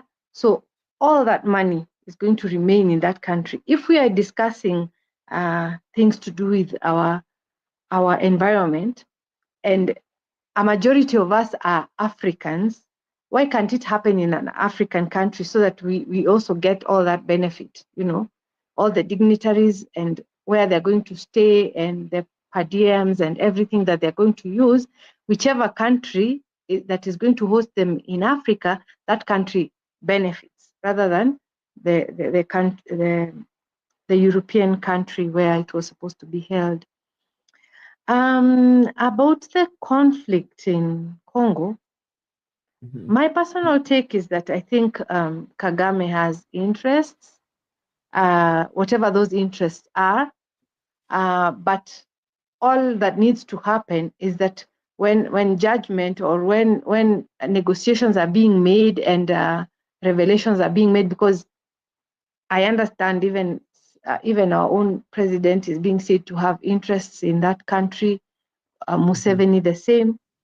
So when solutions are being made or peace is being discussed and this conflict is on the path of resolution, I think leanings, for or against, are not going to add value. It is supposed to be very objective. Realities are supposed to be faced, because sometimes you're faulting me, but you also have your hand in the cookie jar. So I think that's where the hypocrisy comes in, and I think that's one of the things that Kagame is not going to take lightly. That the same forces or the same people who are faulting him, they have even bigger interest in that country or in the resources of that country more than him. So it could be a question of, I am a neighbor, my people are in that country, so even without wanting to be part of this, there's a way that I'm involved. Now my interests are also another issue. But you of the same or even worse interest in this stake, you're laying judgment and faulting these countries. So there's a sense in which the African countries, they need to have a say in what happens in Africa more than anybody else from outside has a say. You remember Traore, I keep using him as an example. He has banned they're no longer going to learn French as a language as an official language. They'll use it because it's already there, but haitafunzwa shuleni. They're no longer going to be teaching it in their schools, just because they're trying to reach out and find what adds value to them as a country. If maybe checking on some of I remember Lala mentioned it before, that you see in being colonized and being taken over, we lost a lot of our values and norms, the things that that kept us going. Our punishment and reward system was working very well at that time. Some of it is called barbaric, primitive, but by the lenses of the same people who will also render capital punishment. So how is that different from the people who used to be hanged, who used to be thrown into the forest? Okay, you'll call this one barbaric, but it's just a modern way of throwing that person to the lions. Unaenda unampeleka kwa guillotine. You see? So there are a lot of things that we had as Africans that were valuable to us that we lost during some of these processes. There's a sense in which some leaders have tried to bring back some of the values. They've been overrun by time, but there are ways in which they can be incorporated into the modern system to continue to give us a sense of belonging, so that we might want to fault Kagame, but you see, the person whom we want to side with is also not for us. So you'd rather even have your own and see how you correct whatever is happening on the ground, rather than have all these interferences. Because for heaven's sake, if DRC has, some of the rarest minerals that are being used worldwide, if they are the ones who have 98% of that mineral, surely, they should be able to dictate who has, they should be able to dictate how that mineral leaves their country, who uses it, who gets it. So I think there's a sense in which I can understand where Kagame is coming from and wanting to make a statement so that we are also respected for who we are, as Africans.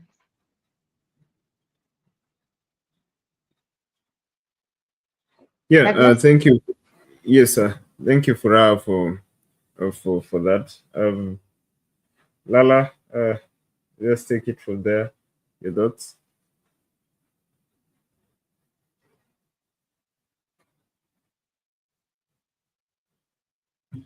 I appreciate Faraha for this insightful contribution. At the end of the day, it is really what each one of us is going to do. I think groupthink is a great idea, but unless each person, and even biblically, you see God when he's using a man or a woman, in most cases it starts with the man or the woman's perspective, their own person, okay? It confronted in their own ways. If it is repentance, you start with you, because you cannot give what you don't have. If you are not peaceful, you can't give peace. If you are corrupt, that's what you're going to give, okay? You can't dictate and tell us to be a great country. So at the end of the day, all of us must see, what we do. But I think Furaha mentioned something that is really a problem, which is easier for me because I live in an environment where I don't have to be confronted with what needs to be done. I remember refusing my brother, younger brother, to give because he had done nothing, these people, but they wanted the money. He ended up spending time in prison, in jail, because of refusing to give the funds. I tried to call all people I knew, for magistrates, the lawyers, and all of them were just telling me, just give something. Can you imagine? Trying to use my influence to kind of intervene for him. He ended up basically serving it because I refused to do what these people wanted him to do. After they are the one who beat him up, fabricated some charges which are unlawful. So in a way, I feel bad for him because I made him suffer when actually, if he paid, he would have been out of it. But these are the hard things that Kenyans have to face, because you got to you face these challenges. But I believe that if all of us can take that step to demand or to say or to live with the creed that we believe in, I think we can shorten this this problem we have. And those who told us, I think somebody wrote that Kenya is still behind, that is the worst thing we can say. In other words, we are still evolving, we are still needing, and it doesn't happen that way. There are a lot of cultures that don't exist because of corruption and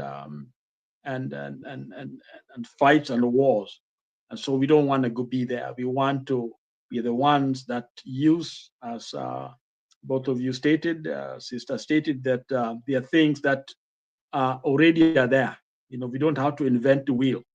The systems are there that we can use to get where we are going. And we others have done it. Let's talk about the Japanese. There was a time Japanese were a nobody in the US, early years. But what they did was they were learning, they were coping, whatever we want to call it, but they were learning the system, the US system, because their system, the modern economic system, is based basically on the US. They were there learning, and then they went back. They replicated, exactly what was here in their own twist. In other words, they give their own Japanese, and they are not anywhere where they were before because they used the system. How about the Chinese? The same thing. They are the students in the US, every US institution. They are PhD student Chinese. You go there, they are everywhere. What did they do? They learned the system, took it back to China. And all of us now going to China because they learned from this system and took it over there. The Indians, the Silicon Valley in the US was filled with the Indians, and of course Chinese and others. And what did they do? When life was rough in the US, they went back and created a Silicon Valley in India. Now people like Bill Gates, they are going to India now. They thought they would simply abandon and get back to the US. They don't want to go back to the US because they use the system for their own interest. So even us, we must follow the suit, or else we're gonna die. The slow death or the fast death, you wanna call it, when COVID, or Ebola and others, that's when we find ourselves vulnerable. Where are scientists? Where are institutions to save us? We are waiting for vaccines from the US, from other places. And the question is, can we do it? Yes, we can, because a lot of our researchers are the one working over here. There are many of our bright, young, male and female and male And if you look at pattern and different names, you find some of these major, research, they're African names, but they can't survive in Africa because the environment is not conducive, because they are not paid enough and they are not valued enough. And somebody said if Obama, was Kenyan, he could have maybe ended up being a teacher. He looked like he know how to talk. As I'm a teacher, some kind of school somewhere, and nobody would tap into his brain. Yeah? And we do that. We waste a lot of our mind, young people, because the environment is toxic. So Africa, we must think outside the box. Kenyans, we must. The answer is not in what Ruto will do or somebody else will do. It is what you yourself can do. So let's not allow obstacles to stop us as this artificial stuff, so that we just fold our hands and die, which actually happened a lot in history. There are cultures that were there, they're no longer there. Civilizations are there, they're no longer there. Wonderful things that happened in the past, they are not there. And it is because people either depended on somebody else. The Romans depended on who? On the Greeks. They were the custodians of knowledge and others, while them they were military guys, and you can't just keep fighting. You also need invention in fighting. So the Romans had to go down. Okay, so let us work on ourselves, and let's do what we can. Back to you, Douglas. Yes, I think Lala. In addition to those countries that you've mentioned, one country that you forgot to mention was Singapore. We always use it as an example. African countries usually draw a lot of inspiration from it, because 60 years ago, Kenya was richer than Singapore. But today, I think Singapore is ranked as a high-income country, way up there. So, it's actually possible. Also, when someone talks about 200 years, you don't need 200 years to build systems that work for the people, to put money, to invest, the country's resources in the right avenues, in education, in healthcare, creating a business-friendly environment. You don't need 2 centuries to do that. You just need, a nation that is committed to move towards a certain direction. And, just like Lala said, we need those, nationalistic values, ingrained in our mind, so that we are a country that is committed to one common cause, and we that will set us on a path to self-actualization and achieving those visions that are already being set forward, because they're already there. We just lack leaders with that goodwill and a people that is committed towards achieving those things. But as I gear towards the end of our conversation, just going to be. Yes, Lala. Let me comment on Congo. Okay. Okay. Congo and Kagame, which is Rwanda. Does Kagame have interest in Congo? He has to have. If he doesn't have, he'll be a leader. Okay. So he has to have an interest. Does Uganda have an interest? They gotta have an interest, because that's a border. And all the countries around there got interest. But you see, Congo has almost the whole world have an interest in Congo. So Congo issue is really complicated, because it has rare things that the world is looking for. Let me give Kenya a little bit of a history here. The Hiroshima bomb that was exploded to end the Second World War. Where did uranium that was used come from? It came from Congo. And let me also reveal something very, very interesting. The fight in during the Second World War had Congo at the center of that war. And this is the reason. If the war happened 2 years, ended 2 years after the bomb, actually Germany would have developed the nuclear capacity, and the world would have been a different place if Hitler had the bomb, nuclear bomb in his hand, because I don't think he would have stopped, he would have used it, okay? But he didn't. He didn't get it. He didn't get time to do that because the war ended. Something I was told, I cannot verify it, but military science and others know it.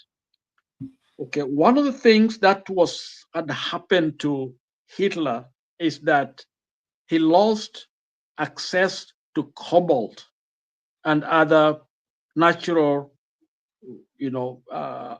resources needed to keep the war going, especially to build strong tanks and ships, because I think cobalt is an alloy that is added to I think chrome or something, I don't know, to make the ship strong. So by the time in the middle of the war, Hitler had no access to this mineral, and the only place that this mineral was at that moment was in Congo.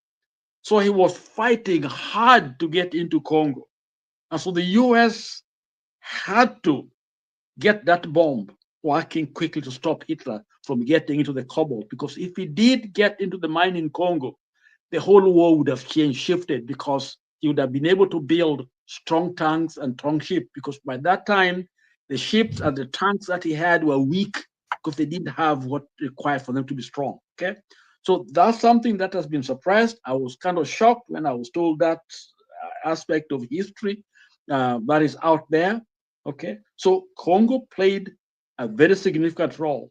So when Patrice Lumumba was killed, okay, because of natural resources, Africa has never been the same.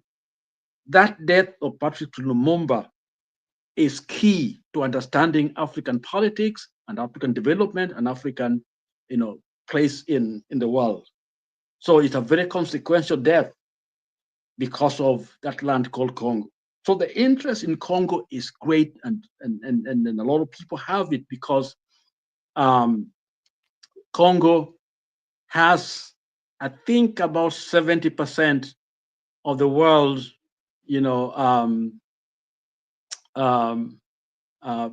what do you call it? Coltan, or the other one used for military industries. Okay, that's another mineral, there, and plus others. So it was coltan, yes. And used for electronic devices, electronic and all that stuff. Okay, so so Congo is rich. Okay, I think Dr. Arikana Kwao, whom I respect a lot, from Zimbabwe, the former ambassador to OAU ambassador in the U.S., AU ambassador in the U.S., stated that if Africa stops sending mineral or natural resources to Europe for 3 months, Europe would be a third world country. Only 3 months. That tells you how much is leaving the continent. But the only people that don't want to go there are the Africans. You try to cross over the Red Sea, you're drowned. But your minerals are flooding that market. And it's made the West, the Europe, rich. And I said here, 6 months ago, I was in Vegas, and I went to Caesar's Palace Hotel, and a room a night, the most expensive one, was over $100,000. 100,000, we're talking over 10 million just one night. And whatever that wealth is coming from, let me propose, is coming from Africa. It's coming from us, okay? And we are poor, starving. So yes, there's an interest in Congo, and especially outside of Africa, to keep them rich here in the West.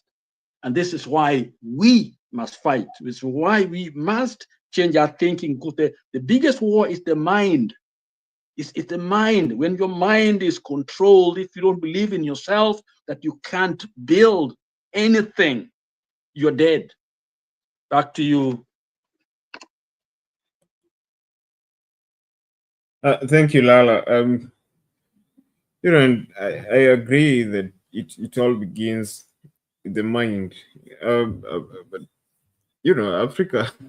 Africans who are dealt a good one with colonialism, and some of these beliefs are just being passed down generations, and it's interesting how, looking at it, how it's how it happens even in the world that we live in today, in our education system, in our homes, how that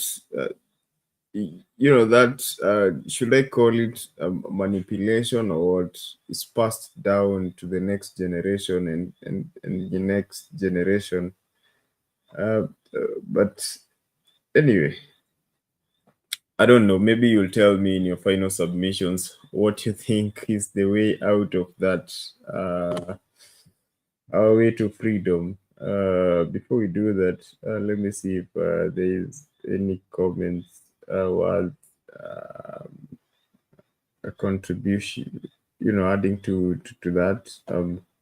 Okay, Awesome was really negative today. Always war is, but today it's really extremely negative in the comments. Okay, but you were saying democracy is also something very expensive. I think most of us have not realized that. Okay, he had a question for you, Lala, previously. I don't know if I can find it. Maybe you can include it in your... well, okay, it's long gone. But anyway, I think with that we've exhausted our discussion tonight. So I'm just going to hear your final takes. Just sum up everything, and as we wind up, I'll start with you, Fura. Thank you. I think the submissions that have been, the input that has been given by Lala about, what is this interest in Africa? And you do realize whether it's the blood diamonds or now the variety of minerals that are in the DRC. I don't know whether it's because it's in the center of Africa, they got all the goodies right there at the center.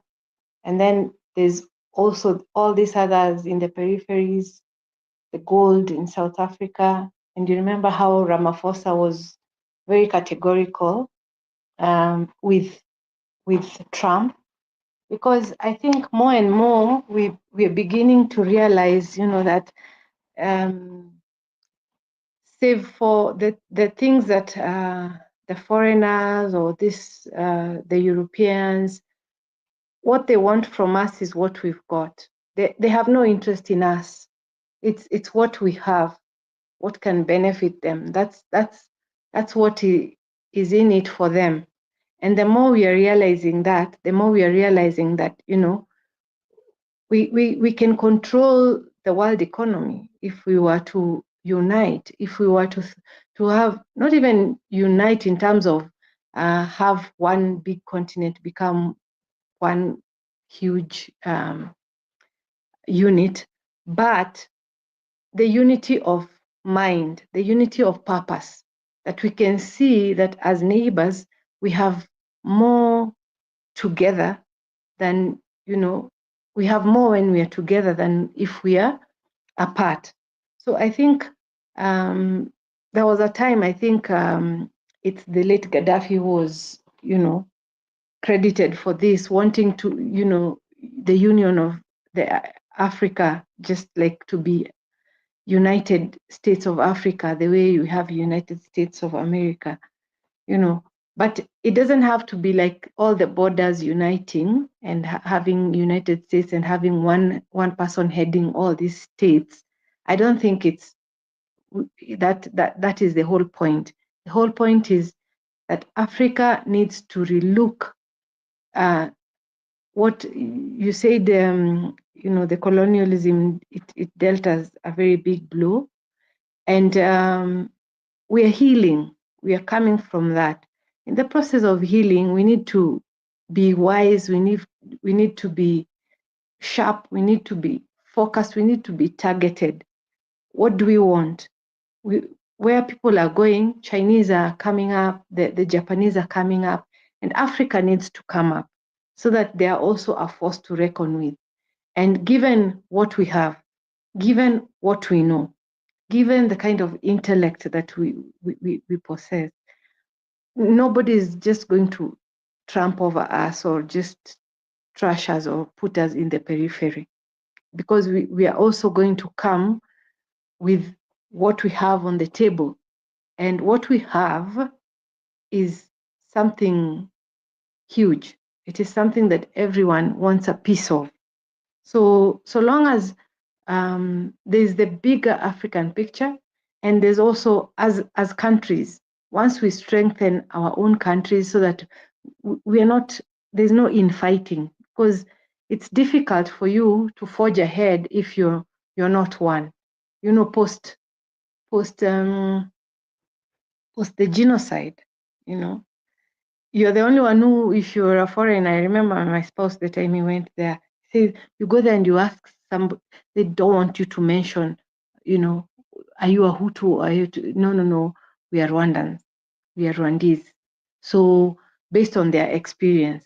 So I think that tightens it. If it tightens their unity, if every unit comes when they're already a force to reckon with, then our diversity can also be our strength. It doesn't have to be always negative that, even in Kenya, if we come back to our country, our diversity should be also our strength, that you have your skill, I have my talent, you have your culture, and all these things are merging to make a very unified, strong culture that is Kenya. But as long as we are fighting amongst ourselves, we will not get to the African platform. We will be sidelined. Even your neighbors are looking at you and wondering, Kenya is not so good in terms of this. They're not so good in terms of this. So let's focus. First, we begin with ourselves. Then we can go out there as a strong force, because Kenya is a country that, in Africa, it's renowned for some of its strengths and some of its skills. So I think that's where I want to leave it today, Douglas, that, let's strengthen our own units. We start with ourselves, very small, very small. I'm doing the right thing at the level of the county, at the level of the country, and then going into the world. So it is possible, and it always starts with us. Thank you, Furaha, for that. So on to you, Lala. Okay. Thank you, Douglas. Thank you, Furaha. I think the starting point for us as Africans should be the place where we can make the biggest improvement. And I think we started it, but on a wrong footage. And I would propose what Traore has done, a government or leadership that allows or work with the people to make people feel like this belongs to us. And you can only do that if you add value to somebody's life. For example, relevant education. I call education because it is the education that transformed China. The focus on education, and the focus on skills building, a focus on people that will transform their land. I think one of the saddest things that we've done is we love education, but a number of so-called education really do not add a lot of value to us. So we need clear thinking so that we can empower our youth so that they can be the attraction of investors, those who want things to happen in their countries. They would come to Kenya. They don't have to take us out of Kenya, but they can come and invest in us, because investment require not just by us, for us, which is the primary one, but also those outside of the borders, because the world is one. We can't be isolated from the rest of the world. So training, building skills, helping our young people to be ready for what is coming. Secondly, honest leadership, like Traore has shown us, that yes, we have these resources, but they belong to us, belong to the people.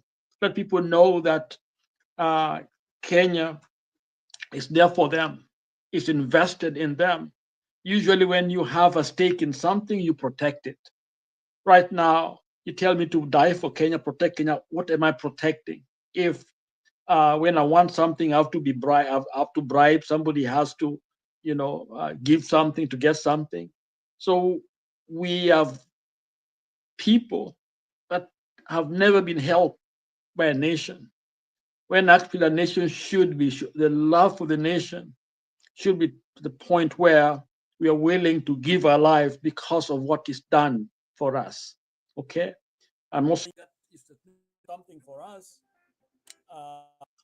But we gotta feel like we're in an environment that respects us, that value us, and that also we have a stake in. That way, we are there to protect it. Okay, so my words are still honesty. Truth must be told, like it's being told here, and all of us must. Secondly, finally, I think that's the last point. There's a word called denial. We use it for psychological work a lot, that word denial. Denial is the reason why we are where we are. Because with denial, we know the truth, but either we are scared or we explain it away.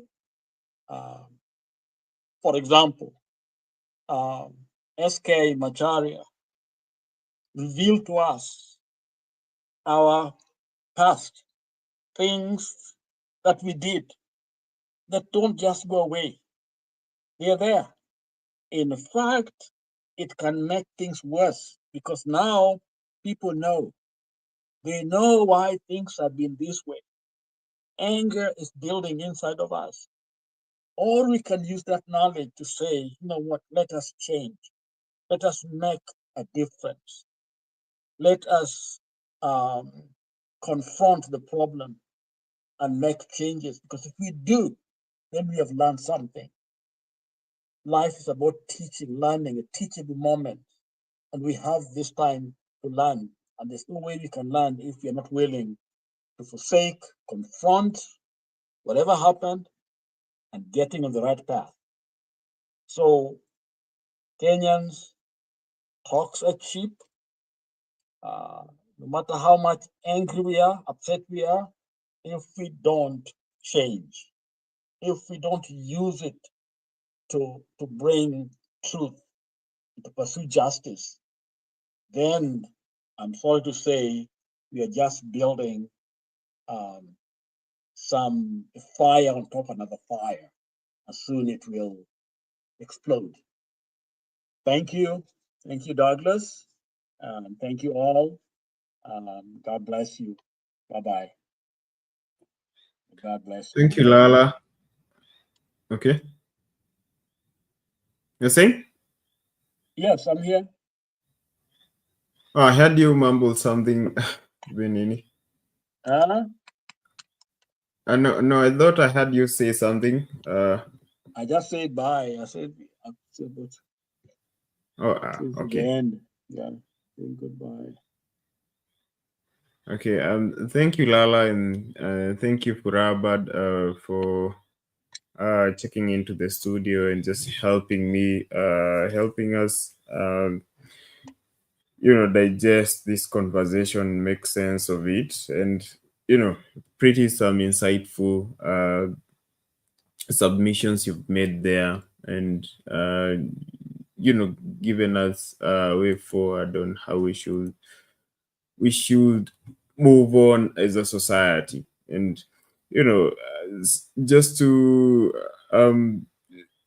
as my final take, I won't say much. I think Fura and Lala, they've covered extensively. So my take, just to you, my viewers, Kenyans, even as we yearn for a leadership that is going to transform our country into a better nation, and I just want to remind you to be that person you want to see in the leaders, that that person you wish our leaders would be. It has to begin with you. If you want accountability, then are you accountable yourself? If you want honesty in your leaders, in your politicians, are you honest yourself? If you want a corrupt-free government and its leaders, can you say no to when a bribe is asked from you? So, because these leaders, in as much as we love to criticize them, they come from amongst us. They are as Kenyans as we are. So, just a reminder. Yes, Lala. I think it's awesome. You said, Germany lost the Second World War because of minerals in Congo, not because of uranium. I don't disagree with that. I don't know what awesome meant, but as Congo had something to do with it, which I think I stated. So the dynamics there, I don't know the details, but if you got more information, awesome, you can let us know. But I think that had something to do with it. But of course, the truth must be told. The tyrant, the whole world was against him, and of course, he had to be defeated. So, but thank you for raising that issue. Awesome. Okay. Thank you, Lala. Okay, so maybe I'll take that last comment from Awesome. It says Kenyans must have patience. Things take time to change. Doesn't happen overnight. And if there's anyone who disputes this, can give us more information. But okay, things take time to change. But does that go for corruption too? I think I don't know. I guess I'll leave that with you as you go to bed to think about it. Okay, with that, I've come to the end of my show tonight. Have a good night. Good morning to those of you who've already crossed over. See you on the other side. My name is Douglas. Bye-bye. Okay, before I disappear, my poll question, I can't leave without giving you the final tally. So I had asked you, is impeachment more about settling political scores than it's about ensuring accountability? So 73% of you at the end of the poll, 41 votes, 73% say yes, 27% of you say no. Okay, so with that, I've come to the end of the show. See you on the other side. Tomorrow, same time, same place. Bye-bye.